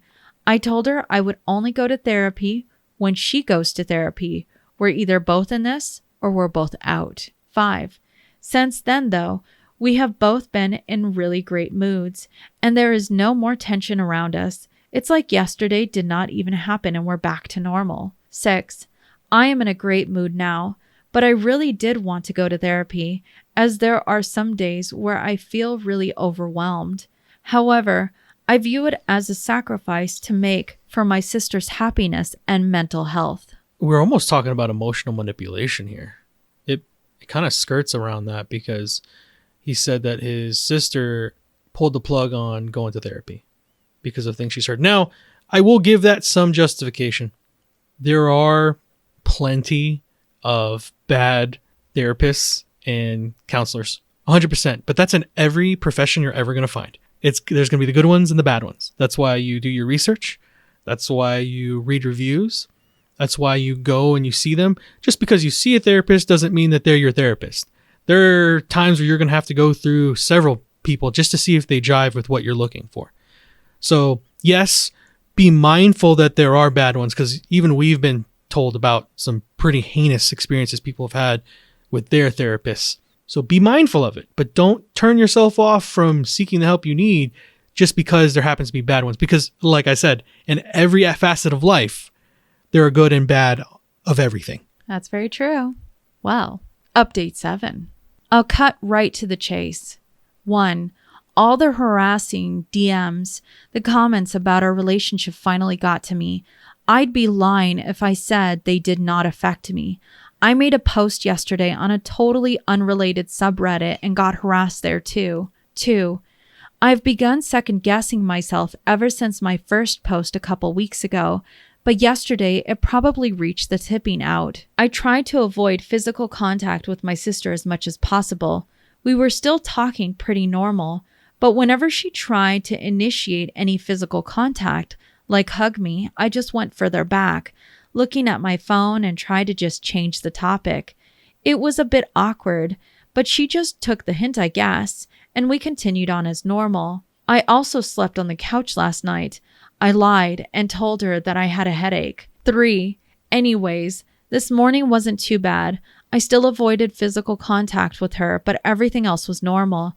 We had breakfast, went shopping, went to a movie, had lunch, the usual. 4. We came back home late afternoon, changed to our home clothes, and then sat down on the couch to watch some TV. She then scooshed over near me, and just as there was about to be some contact, I got off the couch. Now she looked really hurt, and I didn't even know what to say. My mind was all over the place. She asked me why I've been acting like this since yesterday, and I told her I don't know, and that I'm confused. I told her maybe it's a more healthy sibling relationship without this physical contact for the time being. 5. She then said we aren't normal siblings. She told me no siblings have gone through what we have gone through, and that it's normal that we lean on each other for emotional and physical intimacy. I asked her if it's a healthy relationship, and she said it's a more healthy sibling relationship than any of the siblings she knows. 6. She asked me why I've been having so many doubts and questions over the past week. I did not want to show her the Reddit posts, since most comments have called her heinous things. I just told her I'm confused and I'm losing the plot. She then told me it's normal to be confused and don't be too hard on myself. 7. She then got up and slowly hugged me. I was still extremely nervous, but I reciprocated and hugged back. We hugged for a while without saying anything and then broke the embrace. 8. She then leaned in for a kiss, which I expected to be on the cheek since we do that pretty frequently, but she instead just kissed my lips. She kissed for a few seconds, after which I had to force myself out of the kiss. This was too much for me. My brain went through a shock-like symptom. I've never experienced that shock-like feeling ever in my life. I honestly thought I was going to die. I began just walking in circles around without saying anything. I felt a bit sick. My sister kept apologizing, stating she was confused too. I obviously had to choose my words carefully and did not want to hurt her feelings since she was already crying, so I told her it's okay. But in reality, I was far from okay. I told her I just need space for a bit, and then I had to head out to just clear my head and also buy Excedrin since I had a headache. 9. I headed over to the Walmart, bought Excedrin, and now I've been sitting in my car at Walmart parking the past few couple hours. I'm constantly checking in with my sister through text to make sure she isn't doing anything bad to herself, since I know she's extremely sensitive. I've been reassuring her that everything's fine and she did nothing wrong, and we're both extremely confused. I will probably sit in the car for the next couple hours too and then head home. I don't want to head home now. It's still too much for me. 10. I don't know what to do anymore. I can't talk about this with any of my friends. The only person I could have talked about this situation to was my mom, and she died 9 years ago. My sister and I were both extremely close to her. I wish she was still here. 11. I am reassuring myself that everything will be fine tomorrow. And this is again another one of those days where I have a mental breakdown. But deep down, I'm really worried about how this will affect my sister. She has been doing great at her job, going to yoga early mornings, and I hope this doesn't affect any of that. I don't yet know what I'm going to do when I go home. 12. I really wish I never posted on Reddit in the first place. I started overthinking because of all the comments, started acting weird, when in fact nothing was wrong with our relationship, and now here I am in this messed up situation. This is a wild story. I told you like 5 updates ago, this is going to escalate, and now we're seeing it come full circle here, but she has some type of romantic feeling towards her brother. We know that much. This kind of solidifies how I thought she was looking at her brother, and the constant rebuttal of, don't bring anyone else in here. They'll take you away from me. That's scary. That's her understanding that there is something wrong, but continuing to do it makes it so much worse. I look forward to the conclusion of this story. Update 8. I'm not going to lie. I haven't felt as down as I felt yesterday since our mother's death. And somehow yesterday was even worse. Yes, I knew this was another one of those breakdowns, and in all likelihood, I was going to be fine the next day. But at that moment, it felt like I was in a pit which would be impossible to climb out of. And I felt that at that moment, with each breakdown every other night, the pit was getting deeper and deeper. Yes, I had some really dark thoughts. I got home late last night with those dark thoughts still hovering over me. 1. As expected, when I got home, my sister kept apologizing for kissing me. She stated how she had violated my personal boundaries, and that was probably the worst thing she had ever done in her life. I kept reassuring her it was okay and that she hadn't violated any boundaries. 2. She then stated, for the second time in her life, how she just had no place on this earth. Now, under normal circumstances, this would have sent me into an absolute panic mode. However, as I mentioned above, I still had extremely dark thoughts hovering over me. I then just blurted out that I felt like ending it all too, and that how I too had no place on this earth. Now, I definitely shouldn't have said this, as my sister started bawling her eyes out after I said that. I, of course, started crying after seeing her crying. We cried for a bit. However, crying, I think, helped me get some mental clarity and release some of those dark thoughts which had been hovering over my head the past few hours. 3. Now, after I finally regained some composure after crying for a few minutes, which felt like hours, I asked my sister if this is what our mom would have wanted. She would have wanted us to live happy and prosperous lives. She sacrificed her life to raise us, to nurture us. She was cruelly taken away from us before she could see us blossom into adults. We could not let her sacrifice go to waste. We just could not do that. My sister kept listening. 4. I then, at that moment, saw parallels between our situation and situation between Ellie and Riley in the Last of Us game. I told my sister the way I see it, we got 2 options. Option 1, which was the easy option, would be to just end it all. There were ways we could make it quick and painless.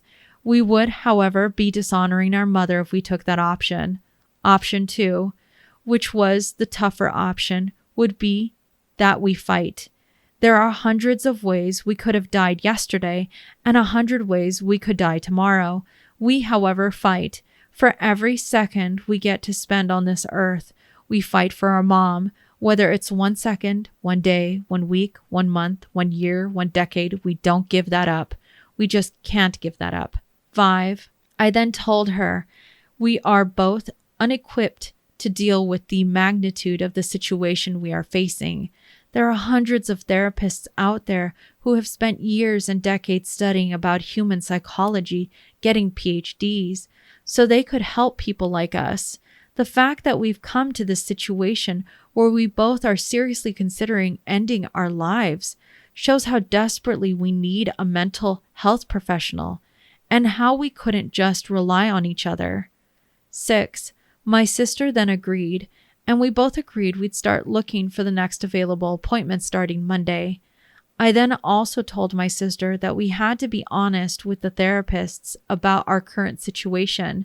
This situation was one of the factors which led to both our current mental states, and giving therapists the full context would only help them help us. 7.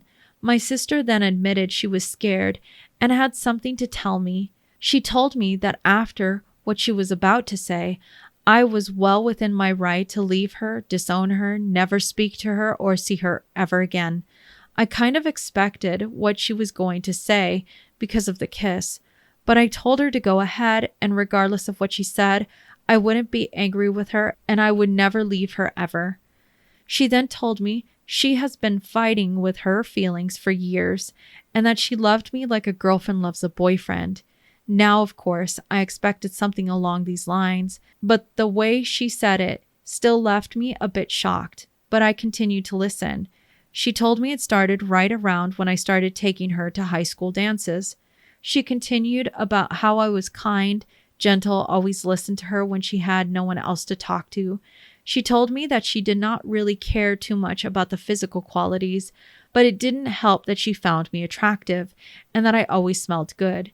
She told me how I was constantly showing all 5 love languages. It wasn't just one, but all 5. She then started giving examples of each one. 8. Now, all of this made me extremely uncomfortable, but I continued to listen without interrupting. I think it might have been half an hour, maybe more, before she finished listing out everything. After she was done, I took some time to process everything she had just said. I then told her I am not angry with her whatsoever, or that I'm going to leave her. I told her, yes, I'm a bit uncomfortable, but I can understand how she might have developed these feelings because of our boundaries having gotten extremely enmeshed since our mother died. I told her I felt like I failed as a brother since the kidnapping incident, and I've always felt guilty since that incident. If I was aware enough of our surroundings, I could have prevented that attacker from ever laying hands on her, and none of this would have ever happened. I told her I felt the opposite of a protector, more like a failure of a brother. She then disagreed, and we talked a bit more after that. I don't remember the specifics too much. 9. I then told her yes. While this is an uncomfortable topic to bring up to the therapist, we have to bring it up so that the therapist can help us. I told her that therapists aren't these monsters who judge people. They're there, in fact, to help us. I told her she need not bring it up immediately, but only when she was comfortable with it. But it was important that we bring this topic up. We would first, obviously, talk about the grief we're still suffering from our mother's death and the traumatic kidnapping incident. But I told her it was important that we don't try to hide our feelings or bury our feelings with the therapist. Yes, she has feelings for me, and I too have some confused feelings for her, which I myself don't understand. The end goal is that we both never get into this situation again where we both feel like just ending our lives. 10. This time, I think, there was this determination in both of us that we would proceed through with the therapy. The first time we booked therapy, I had to convince my sister a lot. We had to keep these lies from the therapist, and even then, I could sense some hesitancy from my sister. This time, it felt like she actually wanted to join therapy and didn't really need much convincing. We are going to start looking for appointments on Monday. 11. I then told her in the meantime we would live our lives as normal. We're both doing pretty great at our jobs. We both have outside hobbies. We don't really need to set any physical or emotional boundaries because then we're again going to both overthink and then fall into this mental pit. We talked a bit more and then just crashed. I'm not sure who fell asleep first. 12. I woke up pretty late today. We were both emotionally exhausted from yesterday's events, so decided to just stay in today and watch some TV. I had some plans with my friends to watch the Super Bowl, but I decided to cancel it as I was mentally exhausted, and I don't really support either team. All in all, we're both actually doing pretty great, and there isn't this awkwardness between us, which I somewhat expected after yesterday's events. I feel really happy now. It's like this weight has been lifted off both of our shoulders.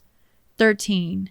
Lastly, I want to thank some of the Redditors who reached out with some kind DMs. Yes, most of the DMs have been pretty horrific, but to the few who sent the kind DMs offering advice or showing some concern, I do read them, even though I never respond to them. It did make me feel a bit better, and there's people in the world who can understand and empathize with our situation. Was there any more updates? There's one more update. Okay. Update 9. I keep messing everything up. It's Valentine's Day today, and if things get out of hand tonight, I plan on asking my sister if we could stay at our dad's this weekend. I recognize I need to put a temporary halt on what's been going on between us these past few days. I hope my sister is receptive to the suggestion. I'll say I want to spend some time with him. I told my sister on Saturday that I had some confused feelings for her, but she has misinterpreted them to mean romantic feelings, which was not the case. I should have clarified then when I had the chance. But I did not, as I did not think too much of it.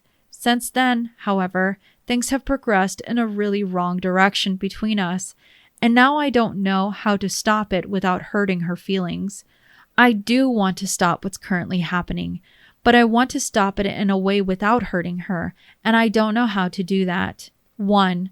Since Sunday, my sister has been giving me a lot of compliments, which include physical compliments too. We often give each other compliments, but not to this extent, and also not the type of compliments my sister's been giving me these past couple of days. At first, I did not think too much of it, but the compliments have only increased by the day, and it sometimes makes me a bit uncomfortable. But I always say thanks and try to give back a compliment too. 2. She has also been calling me babe instead of by my name. This is something I just can't bring myself to reciprocate. I tried it once and immediately felt extremely uncomfortable. I just call her by her name. I also feel uncomfortable with her calling me babe, but I don't really want to tell her that since it'll hurt her feelings. 3. When my sister kissed me last Saturday, she recognized how uncomfortable I was, and she apologized for it afterwards numerous times. I also did tell her that I was uncomfortable with it. Since then, she has not tried kissing me at all. My sister is extremely sensitive, and seeing my reaction, I know she will never in a million lifetimes ever try kissing me again. 4. However, here's where things have become slightly weird. This started Monday night when we were both on the couch, and she was by my side. We had just switched off the television and were about to head back to sleep when she turned around to face me to kiss my cheek. Now, we do this frequently, so I wasn't really surprised by it. However, She then tentatively started kissing my neck and paused. It felt like she was waiting for my reaction to see if I would react badly, like how I did a couple days ago. We do kiss each other on the neck sometimes, like a quick kiss. So I did not really have that visceral, uncomfortable reaction that I had a couple days ago. Plus, I do see it more as a sign of affection rather than as a romantic gesture. So I'm not really too uncomfortable with it. So I just kissed her neck back for a couple seconds, expecting it to end there. However, she took this as a sign to keep proceeding with kissing my neck, and the neck kissing session went on for a lot of minutes, and it got a bit intimate. 5. We did not say anything after that. I wanted to ask her about it, but it felt like she did not really want to talk about it, and she just got up from the couch and left to bed. We did not talk about it the next day either and proceeded on with the day as normal. However, that night, we did the same thing again, except this time it went on for even longer, was way more intimate, and was on the bed instead of the couch.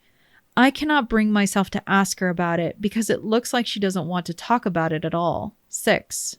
I am trying to force myself to be comfortable with doing all this, but so far it's been extremely tough.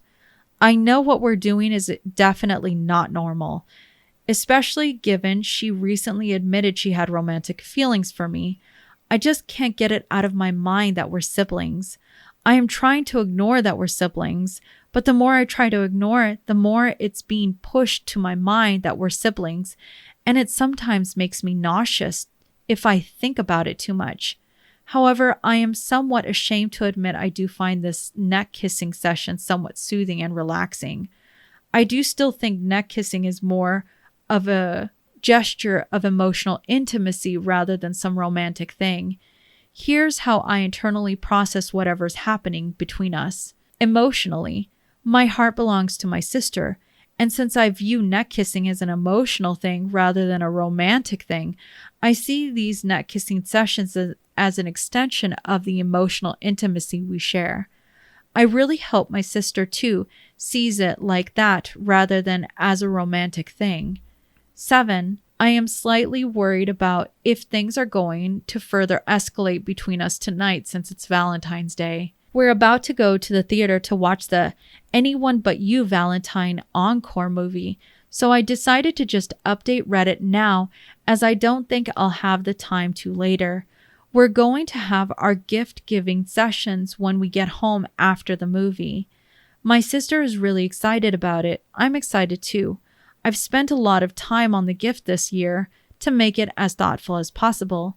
I know my sister's going to like it, but I just hope my sister doesn't misinterpret it as something romantic and instead views it as an affectionate gift. 8.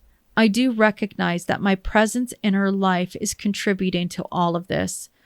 While a possible solution might be to just move away and get out of her life, I'm afraid my sister will not take it well and might be a danger to herself, so I have decided to not do it.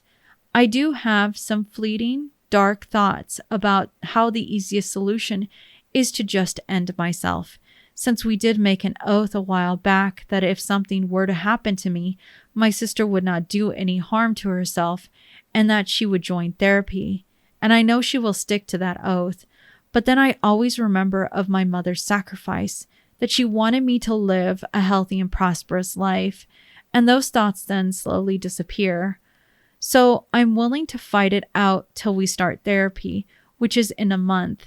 I have been having a huge seesaw of emotions these past couple of weeks. One thing I do, however, notice is that I'm in a really positive mood and feel like the happiest person in the world when I'm with my sister.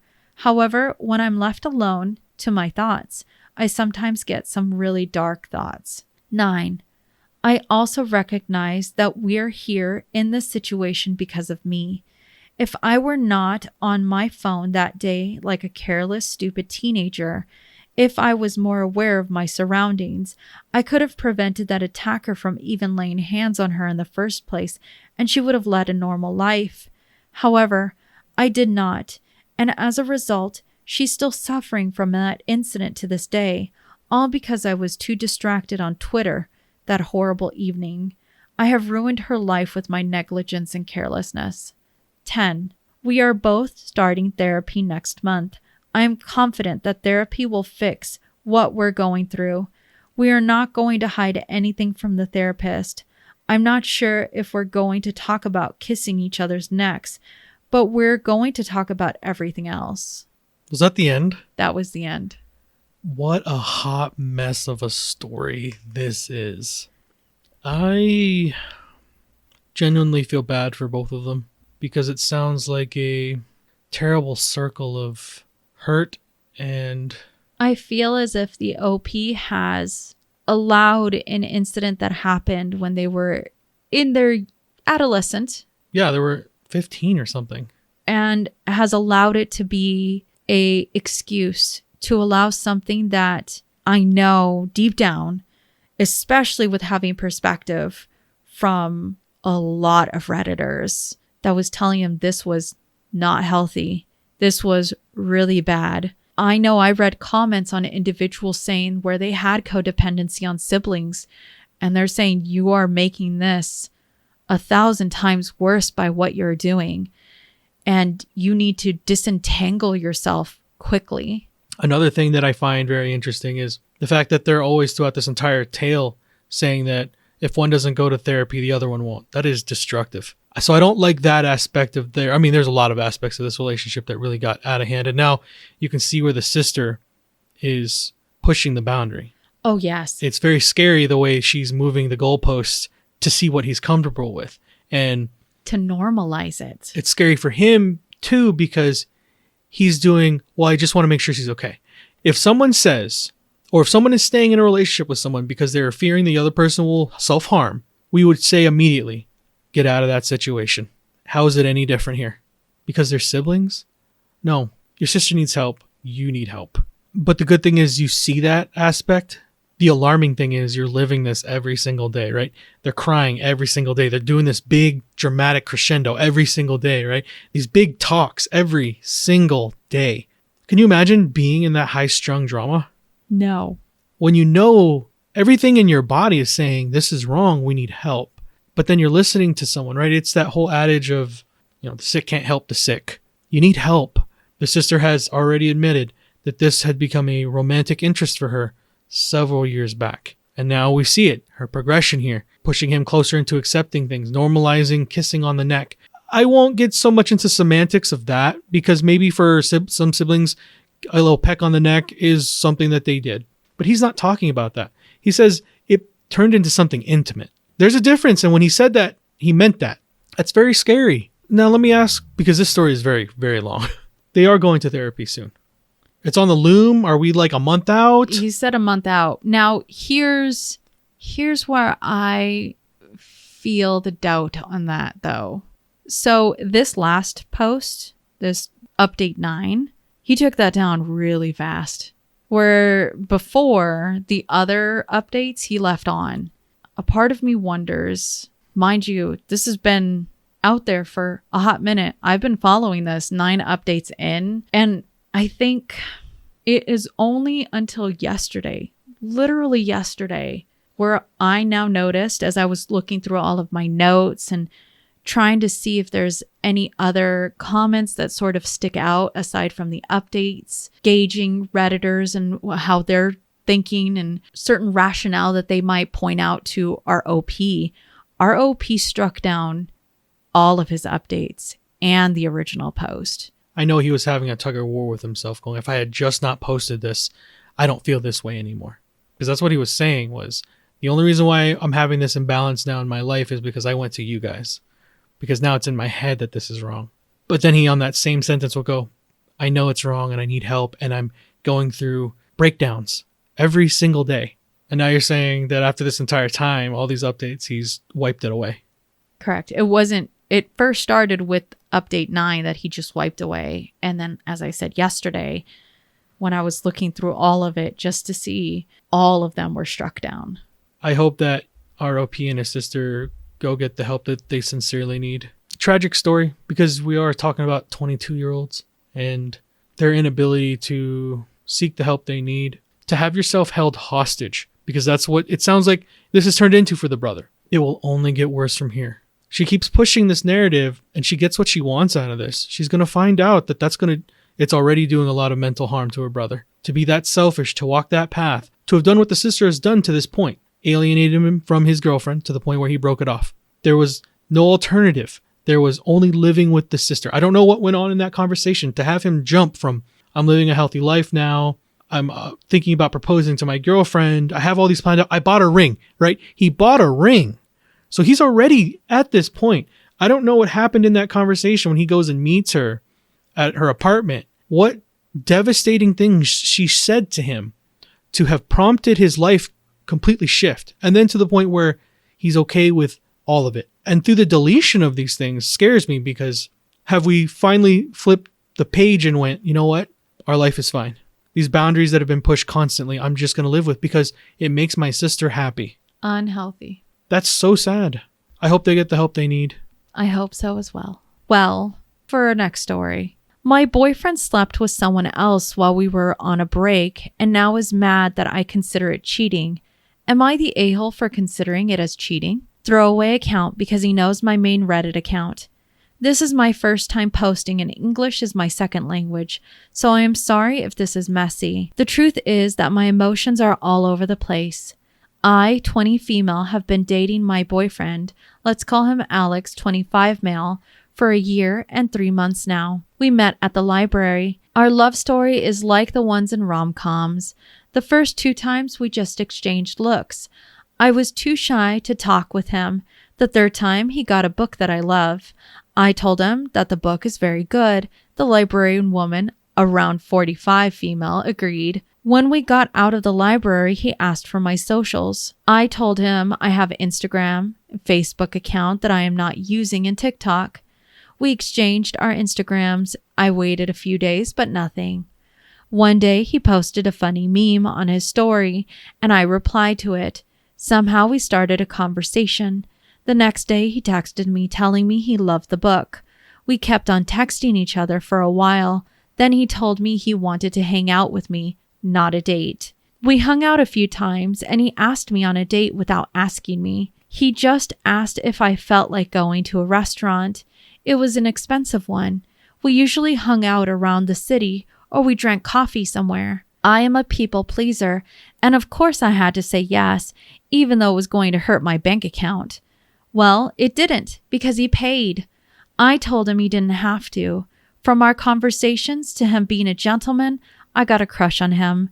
A week later, he asked me out on a date again. On our second date, he told me he had feelings for me. We started dating. 2 months later, I introduced him to my family, and they didn't like him at first. His family loved me, on the other hand. It was all good. We had some small fights, but one of them was not that small, and he was so scared I was going to break up with him, he showed up at my place drunk. Thank God my parents were at work. They would have absolutely disliked him then. We made up. 4 months in, I realized I am spending too much time at his place. I was practically almost living there. We talked about it, and he said he would be happy if I moved in. His parents bought this apartment for him. My parents weren't so happy, but I am grown up. I moved in, and we started our intimate life. He was my first. He was patient with me, but after it, he wasn't that much of a patient. He didn't force me, but he showed annoyance when I wasn't in the mood. We often fought for many things you can name. I don't feel like going into details. He was so attached to me, so was I. It was suffocating for me, but now I miss it. One thing that I noticed is that the more we had sex, the less we fought. I came to this conclusion after the ovulation week that got me wild. So we started doing it more often, not when I was on my period. We had small fights back then, not related to sex. I decided to find a way to please him when I am bleeding, and it worked. We hardly fought. But 2 months after our 1-year anniversary, I had to study for exams. I must admit, I didn't pay much attention to him. We had a huge fight. He gave me an ultimatum between him and studying. I told him that the way he is behaving is suffocating and I need a break. He started crying. So did I. I told him we aren't breaking up. We are just taking a break. He made me promise I won't talk to guys or sleep with them. My parents started liking him, so I didn't tell them we were on break. I just told them I missed them. A day before important exam of mine, we were invited to a party by mutual friends. His friends are my friends because I don't have any. No one knew about the break. Alex went to the party. During that night, I studied, but I had a feeling. Listen to your gut feeling, guys. The next day, I texted him.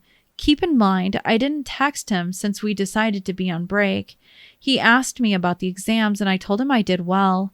I asked him about the party. He started acting weird. He was like, "You would have went with me?" And I said yes, if it wasn't the exams. He told me he would have had fun if I was there. Long story short, I went back to his place. He didn't tell me, but I found out myself. A month later, a notification from his phone woke me up at 3 a.m. He slept like a baby. I wanted to see. He never allowed me to go through his phone, even though he is going through mine sometimes and has my passwords. A girl that kind of looked like me, but skinnier and prettier, texted him, "I think I am pregnant." I wanted to unlock his phone to see more. Was she a friend? Nope, I don't know her. I tried unlocking his phone. The moment it locked for 1 minute, I got scared, but I tried again. I unlocked it. I went through their chats. I was flabbergasted. Her first message to him was, "Did you pull out?" And his response was, "How did you get my number?" And she said, "You gave it to me." And he said, "I forgot I did." And she, "Did you pull out?" And he said, "I thought you were on the pill. My girlfriend is." That message disgusted me. No, she wasn't on the pill, and he didn't pull out in time. I started crying. It woke him up. He saw that I was reading his texts with her and he got defensive. I asked him what was going on and he said it all. He missed me, drank a little too much. He needs to drink a lot to get blackout drunk, unlike me. And that a girl that looks like me approached him and that he opened up to her about it all and she seduced him. They had unprotected sex. I yelled at him, and at first he was like, "I'm sorry, I didn't mean to. I was thinking about you the whole time." But I was so mad. Then he got defensive and he used the fact that we were on break for his defense. I feel like I was cheated on. I don't know how I feel. I don't know what to do.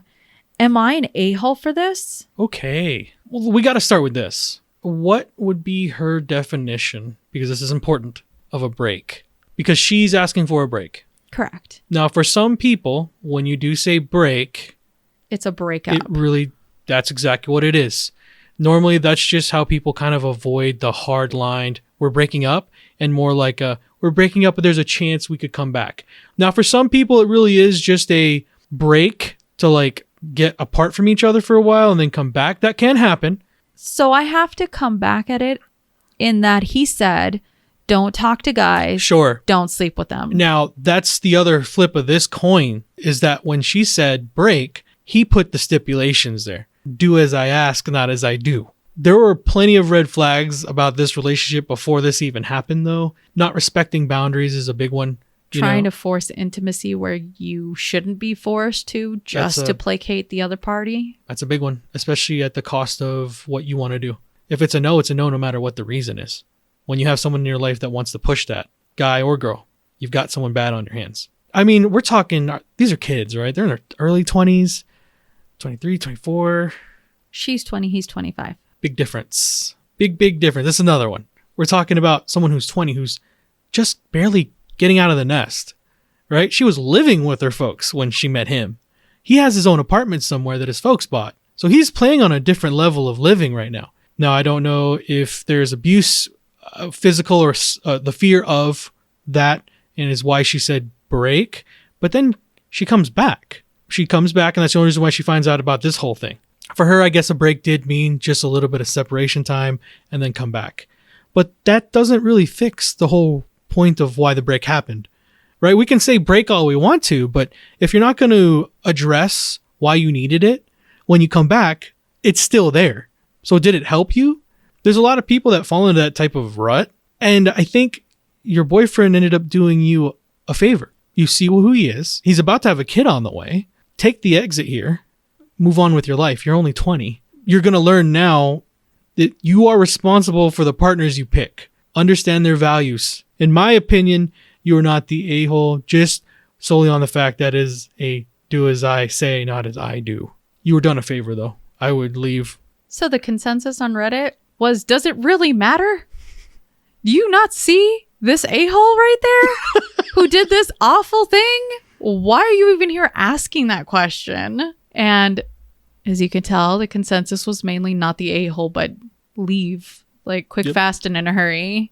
Let me read to you an edit and then an update.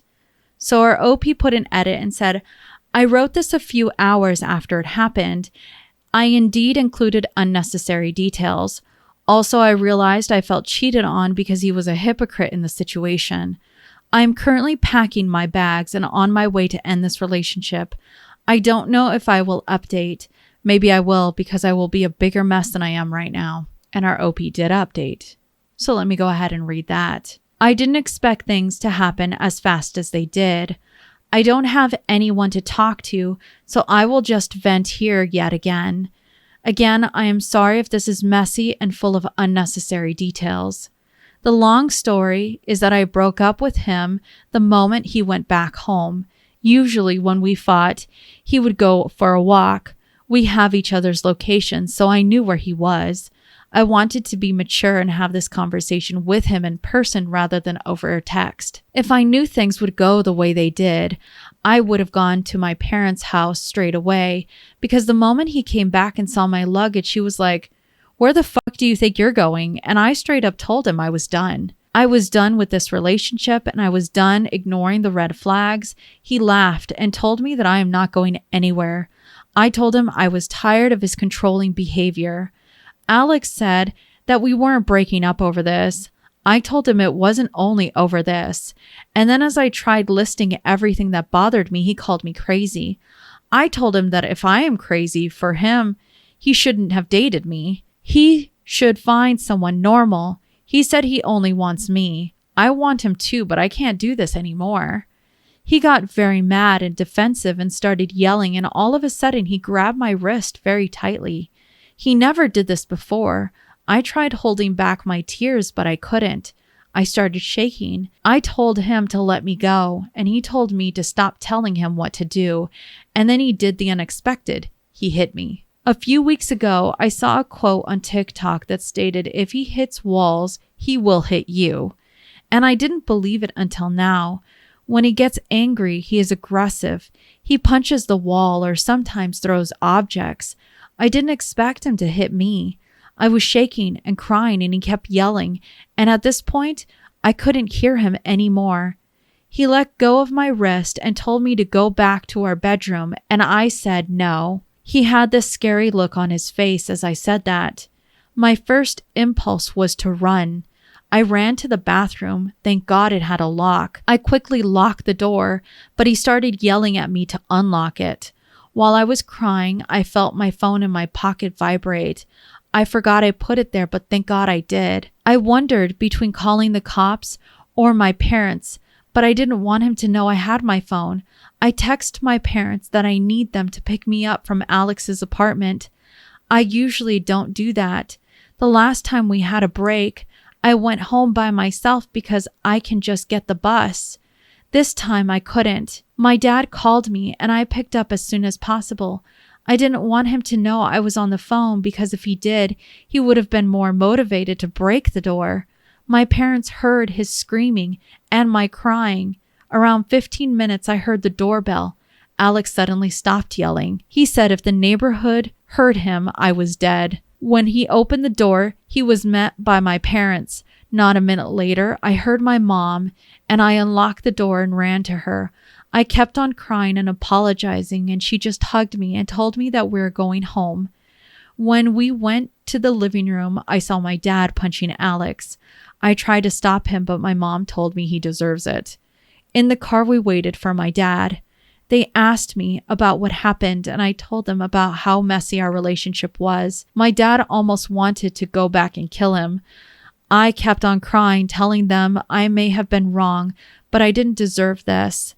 My mom said that I rightfully expected of him not to sleep with other girls because he made me promise I won't either, and that if he loved me, he wouldn't have done it in the first place. The whole day they were comforting me. I feel bad for bothering them. Alex's parents texted me. I knew I had to tell them what happened. I did. His mom was apologetic and said that he got it from his dad and that she is ashamed of him for that. His dad defended him. My ex blew up my phone. His messages were back and forth. He went from apologizing to blaming me to apologizing again to saying he was a man and had his needs to being sorry, and now he is sending me pictures of his bruises telling me he deserved it. I should block him. I can't tell my parents about those messages. I miss how sweet and caring he was at first. He treated me like a queen when we started dating, buying me expensive gifts, makeup products, jewelry, and so much more. I felt bad because my parents were middle class unlike his. Plus, he has a well-paid job, something with IT. And 2 months into the relationship, I left my job because I had to work extra unpaid hours while some coworkers barely worked and were paid more.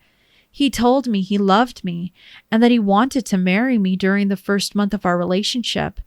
I wasn't in love with him still, but I had feelings for him and I felt bad for it.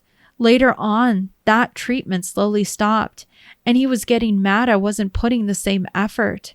I told him I was trying and he said it wasn't enough.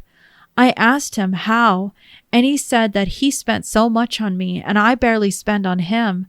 I spent as much as I had. I thought the small gifts were also thoughtful, but now I see how I was being love bombed. How am I so stupid? Why didn't I leave him earlier? I don't think I will move on from this. I know I am just 20, but I feel like my life just ended. Tiny update, I blocked him on everything. The good thing is, you are 20. Learn from the experience. Understand what red flags look like. Good for her parents. They came and got her out of that situation. It sounds like he came from an abusive household and now he's an abuser. And that sucks. And we heard it corroborated with the mother of the boyfriend saying that he didn't fall far from the tree. And then the father apparently defending his actions. Definitely don't be afraid to seek help. And yeah, good for you for having loving parents. Well, let's go to our next story and see what you think about this situation. Am I the a-hole for not letting my boyfriend sleep with me after he sold my dog? The stories you have found today don't get better. I, 24 female, have been dating my boyfriend, 25 male, for 3 years now. My dog, Max, has been with me for the past 4 years. I thought he loved him. When I came home one day from work, I was tired and told my boyfriend to take the dog out. He said okay, and I went to bed. As soon as I hit the pillow, I fell asleep. The next day, when I woke up, we got into a heated argument about how I never help out with the dog. I brushed him off and went to work. When I got back home, I called for Max to take him out. I couldn't find Max anywhere. I asked my boyfriend and he said he sold Max because I never wanted to help with him. Side note, I do 90% of my dog's needs. I went to my room and cried. That was my best friend and he got rid of him. After a while, I hear my boyfriend come in.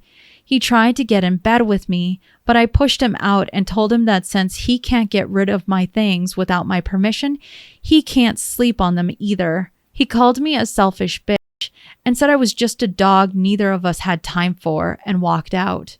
Am I the a-hole? 'Tis peak, my lord. Get rid of him. When would you ever accept that from someone? You threw out and sold someone's animal that they've had for 4 years? That they love is their companion. She just comes home one day and is gone because the boyfriend deemed it necessary because he thinks he's doing the majority of the work for the dog. When she outlines she does 90%. Why would you have done that? I can't imagine. I struggle sometimes with these stories because I try to put myself in the shoes of some of these people. So, no. I can't, because then I'd have to come to you, right? Let's say, for sake of argument, this is you and me. You leave for work. I'm taking care of the dog. I think it's just one dog, right? Yes. So we'll pick Isla. And you come home and Isla's gone. Our German Shepherd is just gone. And I just tell you it's because I take care of her more. Lord help you. Are they married? This is a couple, right? This is just a couple, boyfriend, girlfriend. How dare you did she have this dog before him? Yes, 1 year. Oh. They've only been together 3 years. Oh, no. She's had the dog 4 years. Oh. Even if they had been together for a long time, I guess it still doesn't matter. You don't do that to someone else's animal, especially when they love them. And then he got insulting at the end. There's an entitlement issue. And it kind of sounds like maybe you looked through some red flags to get to this situation. That's what that tells me, is because no one's that inconsiderate without having a couple other character flaws. Are we putting too many love goggles on? Are there stacks on stacks? Sometimes they look good. No, they do not. It lost you your 4-year-old dog. Was there an update? Does she get him back and then kick his ass out? First, give me your consensus. Obviously, she's not the a-hole. Please get your dog back and kick him out. That's scary values. So, it was a little bit of mixed.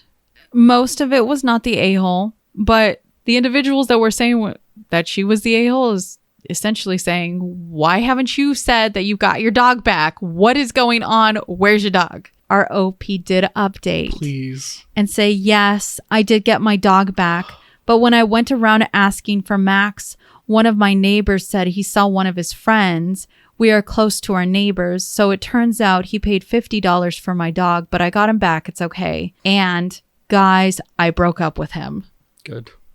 Finally, a story that ended well. I mean, the last one ended well. She got out. Her family cared about her too. But at least this one doesn't have like wide-reaching implications. It's just a douche that now no longer has a girlfriend. Did she give pet pics, or what is that they call it? Pet tax or something? Yeah, Do we get to look at dog tax? There's no dog tax. Well, let's go on to our next story and see what you think about babies and fine dining. Newborn baby at fine dining restaurant. My partner and I are expecting our first baby any day now. Last night, she mentioned how she wanted to go out to this nice restaurant for steak a couple weeks after birth. I thought, yeah, great idea. Your mother will be here to watch the baby while we go out. She wants to take the baby with us. I told her I didn't think that was exactly appropriate. This is a fine dining restaurant. You wear nice clothes. It's a quiet atmosphere. People are paying a lot of money to enjoy a relaxing evening there and eat quality food. Bringing a newborn baby with us that will undoubtedly end up crying loudly at some point and disturbing people trying to have a nice night out would be embarrassing for me. I know if I was at this place and all throughout my meal, I heard a baby crying, it would kind of ruin the whole point of going to this place. She said if baby started crying, she will just start breastfeeding him in the restaurant. I told her that the other diners probably don't want to watch you breastfeed while they're trying to eat. I understand she doesn't want to be apart from the baby for 1 second, but I also feel like taking a 2-week-old to a fine dining restaurant is a pretty bad idea. Anyways, I told her if she wants to go there with the baby and her mother, that's fine, but I wouldn't be joining them. She's barely said a word to me since. Am I the a-hole? So I will speak on behalf of, I guess, maybe everyone.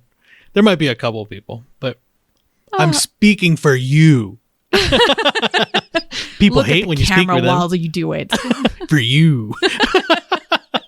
But I can honestly only speak for me. It's a fine dining experience. That's what they said, right? So we're talking about something that's probably going to cost a little more than you would spend for a sit down. He is correct. People don't save up to go and do those things so they can listen to your baby cry. How old is the baby? It's not born yet. She wants to do this 2 weeks after she gives birth. Joyous wonderment. Why couldn't you have your mother watch the kid when you guys go enjoy dinner? She can't be away from the baby, Timstradamus. Yeah. Not for a second. No breaks. Not everyone just has money to throw around to enjoy those type of dinners all the time. So in my opinion, OP, you're not the a-hole. I don't know how the exchange or the conversation went down between you and your wife to have escalated to where it got to. Hopefully it was done rationally. Well, The consensus on Reddit is that our OP is not the a-hole. Some people said, hey, probably the way that you said it could have been done a little differently. Bingo. Now, there was one fairly long comment that said, hey, look, I'm a dad of a 1-year-old right here. So let me give you a little piece of advice. If this pregnancy is anything like what we've been dealing with, enjoy whatever sleep you can now, because more than likely, y'all aren't going to fine dining when you're dead tired. That's the other half of parenting. You're sleepy. On top of that, they pointed out, hey, your emotions are everywhere. If anything, just let her have this one. Just say, hey, yeah, we'll do it. More than likely, you guys will be way too tired to even think about fine dining. I will say, nothing has irked me more. And mind you, this is coming from a mom that has had a baby. People that bring their small children to very intimate settings. Yep. It is very inconsiderate that you're not thinking beyond the scope of you because you want to enjoy that moment. And I think deuces. Ours is 17. But I will say this when it comes to bringing your kids out, because yes, you and I are aligned on that. When our son got old enough to start accompanying us to different places, we also made sure that he understood what the social norms were and what manners were. So that way, when we were in situations, we never had to worry about that. But there are individuals when you bring in very small children to the wrong places. And I look at that and I just say, look, I'm really happy that you have a cute child. Adorable. I understand. I can deal with that. But there are probably a lot of other people that don't want to. And sure, they have to. But I also understand we're in public and you just have to roll with the punches. I suppose this is a good question for our listeners. Would you find it okay to bring a very young child to an intimate setting like fine dining with the proper lighting of the candles and potentially listen to them all evening? I mean, it's a 2-week-old, you know? There's a lot of crying. Some of them. Our son was good. He was quiet. Well, let's go to our next AITA and see what you think about this one. Am I the a-hole for leaving a date early because she didn't tell me she was pregnant? For context, we had been talking for about 2 weeks. We met for dinner, and when she showed up, she was about 6 months pregnant. I asked, and she said she didn't think it was worth mentioning. I said I wasn't interested in having kids or raising someone else's child, paid for my drink, and left. Am I the a-hole? Edit to answer a few questions I'm seeing. My profile said I don't want kids. Hers said open to kids, but didn't say anything about having a kid / being pregnant. Both of our dating intentions was set to long term. This happened on Sunday, but I got a text from her on Monday that said I had been really rude by leaving early, so I thought I would get another opinion. Am I the a-hole? My opinion is that you dodged a bullet. That is gross behavior. And not for the fact that she's pregnant. It's the fact that she failed to disclose something as big as that. And if she doesn't believe that that's a big deal, then that's a huge red flag. I could not imagine. Like, today's dating scape is different. I've been told. You and I haven't been there, so I'm happy that I will never go back into that. I'm good. Imagine showing up to a date, talking to someone for maybe a week or two, and then you find out they're 6 months along, but they failed to disclose that in the 2 weeks you were talking on the phone before you have a dinner on that big life-changing thing. When he on his profile says doesn't want kids, yeah, OP, you're not the a-hole. Like I said, I think you dodged a bullet with someone who has very questionable values. Well, the consensus on Reddit is that our OP is not the a-hole. In fact, the overall gist that I can go ahead and summarize is omitting something is still lying by omission. Yep. And additionally, it started a lot of talking points when it came to Redditors with each other regarding for the term ask for forgiveness, not permission, which apparently is what a lot of individuals go out there and do. I think it's a very disgusting gross way to live. You and I are on the same page there. It should in no way be all right for someone to say, I'm not going to ask you if it's fine. I'm going to do it. But then later I'm going to go ahead and say, I'm sorry. And you know what? If you're really supposed to be a kind and gentle and understanding person, you'll just forgive me because that's the role you have to be in. That's gross. I can't.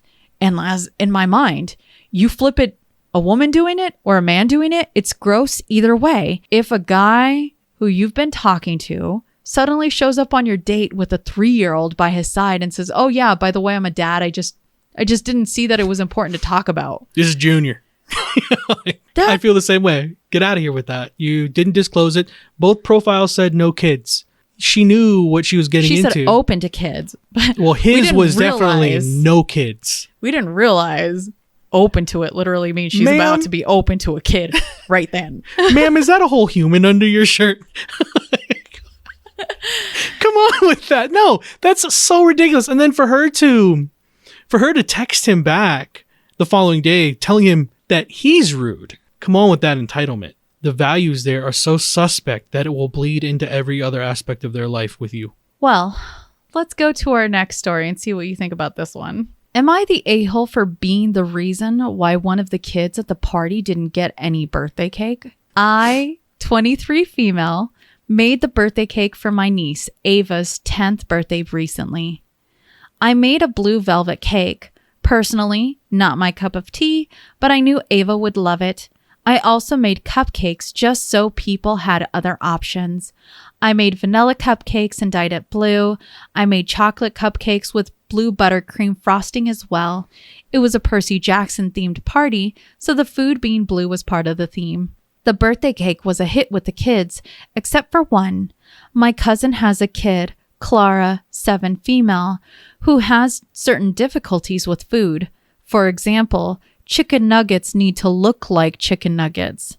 That means even if you put chicken nuggets in front of Clara, she won't touch them unless they fit her image of what chicken nuggets should look like. This applies to other food as well. So she was upset that the cake was blue and not red because red velvet cakes are supposed to be red. Clara thought that the blue velvet cake was just a red velvet cake dyed blue. It was not. I tried explaining to Clara that while red velvet and blue velvet cake look similar, they aren't the exact same, but she didn't believe me. She liked the chocolate cupcakes, but was upset that the other kids were enjoying the actual birthday cake while she was just eating cupcakes. And that meant her mother was angry and needed to channel that anger somewhere. At me. My cousin was all, you know that Clara has issues with food. Didn't you think making a cake that looks like red velvet but isn't would cause issues? The answer? No, I did not. In my head, the cake ticked all the boxes. It's blue. Ava will like it. I wasn't thinking about anything else when I made it. This answer didn't satisfy my cousin, and while I feel bad that Clara didn't like it, I'm not going to apologize for making it. Am I the a-hole? You do not need to apologize for making a cake for Ava and cupcakes for Ava on Ava's birthday. And I understand that your kid has, I guess, we're saying it's sensory stuff going on. Sounds like it. How are you expecting other people to understand that problem at someone else's birthday party? Because the thing is, Clara still got to enjoy cupcakes. That's not something that you could have, as the parent, explained to your kid in the moment that is not their birthday. You had to call out someone at someone else's birthday because your kid couldn't enjoy the cake. But my kid needs the special cake too. I mean, for me, at the end of the day, all this smacks of is Clara's mom suffers from main character syndrome. Unfortunately, our OP got to feel the brunt of that. That sucks. Good for you for being a good, I guess you're an aunt, right?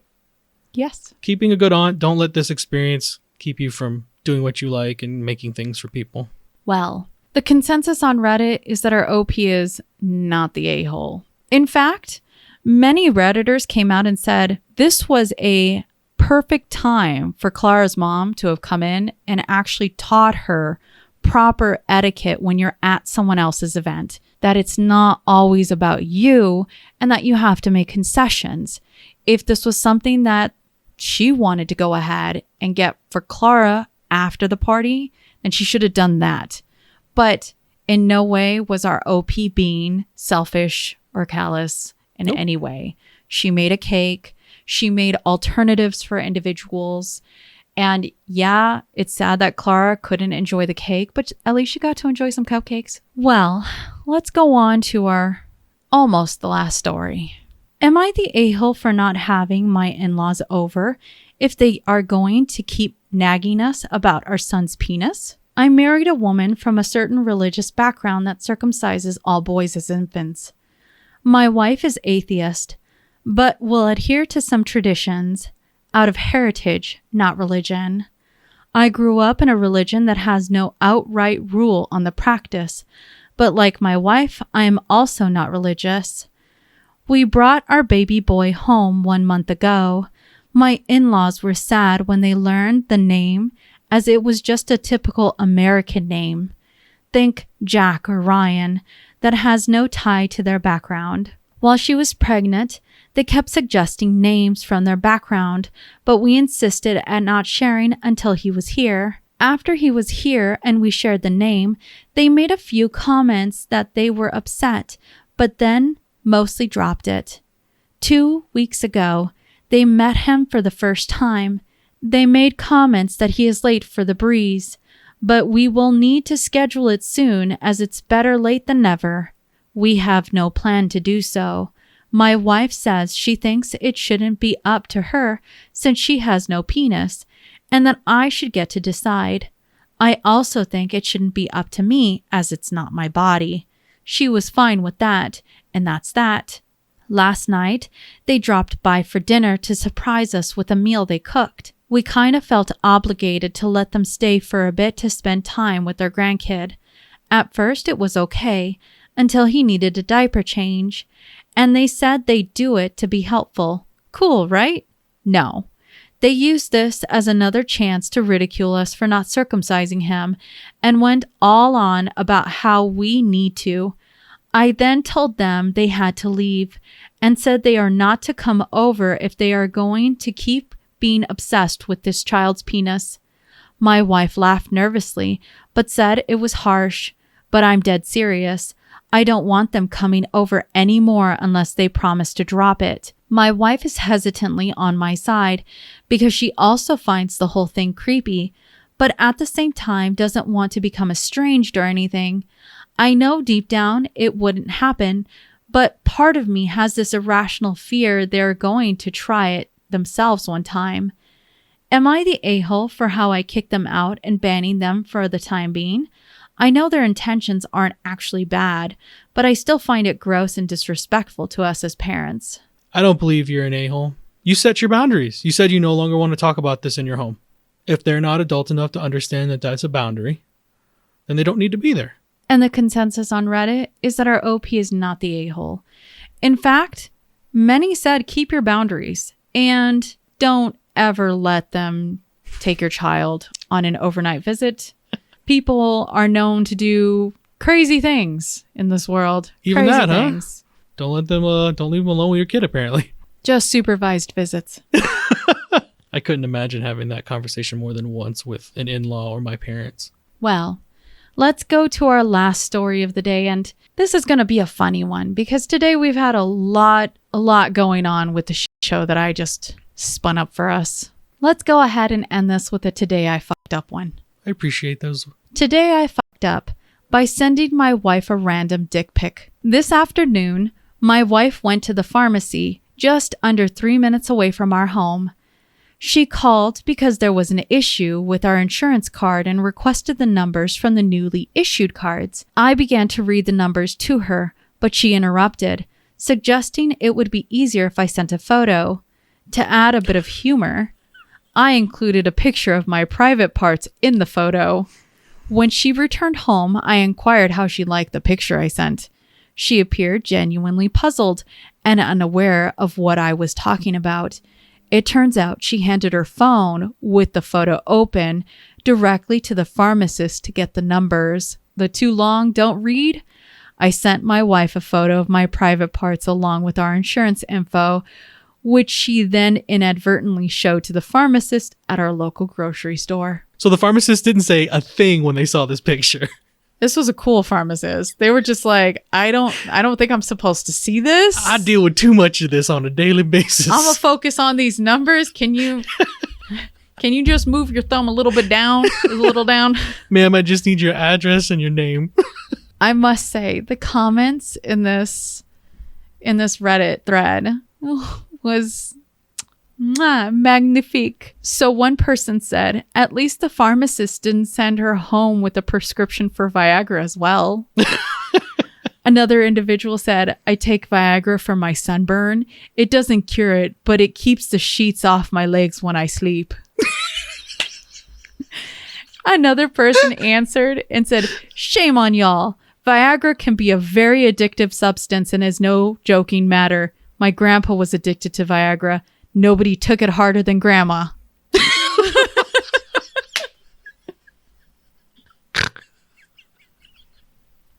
Y'all wrong. That's a good one. They get good. Redditors got jokes. Yeah, that's hilarious.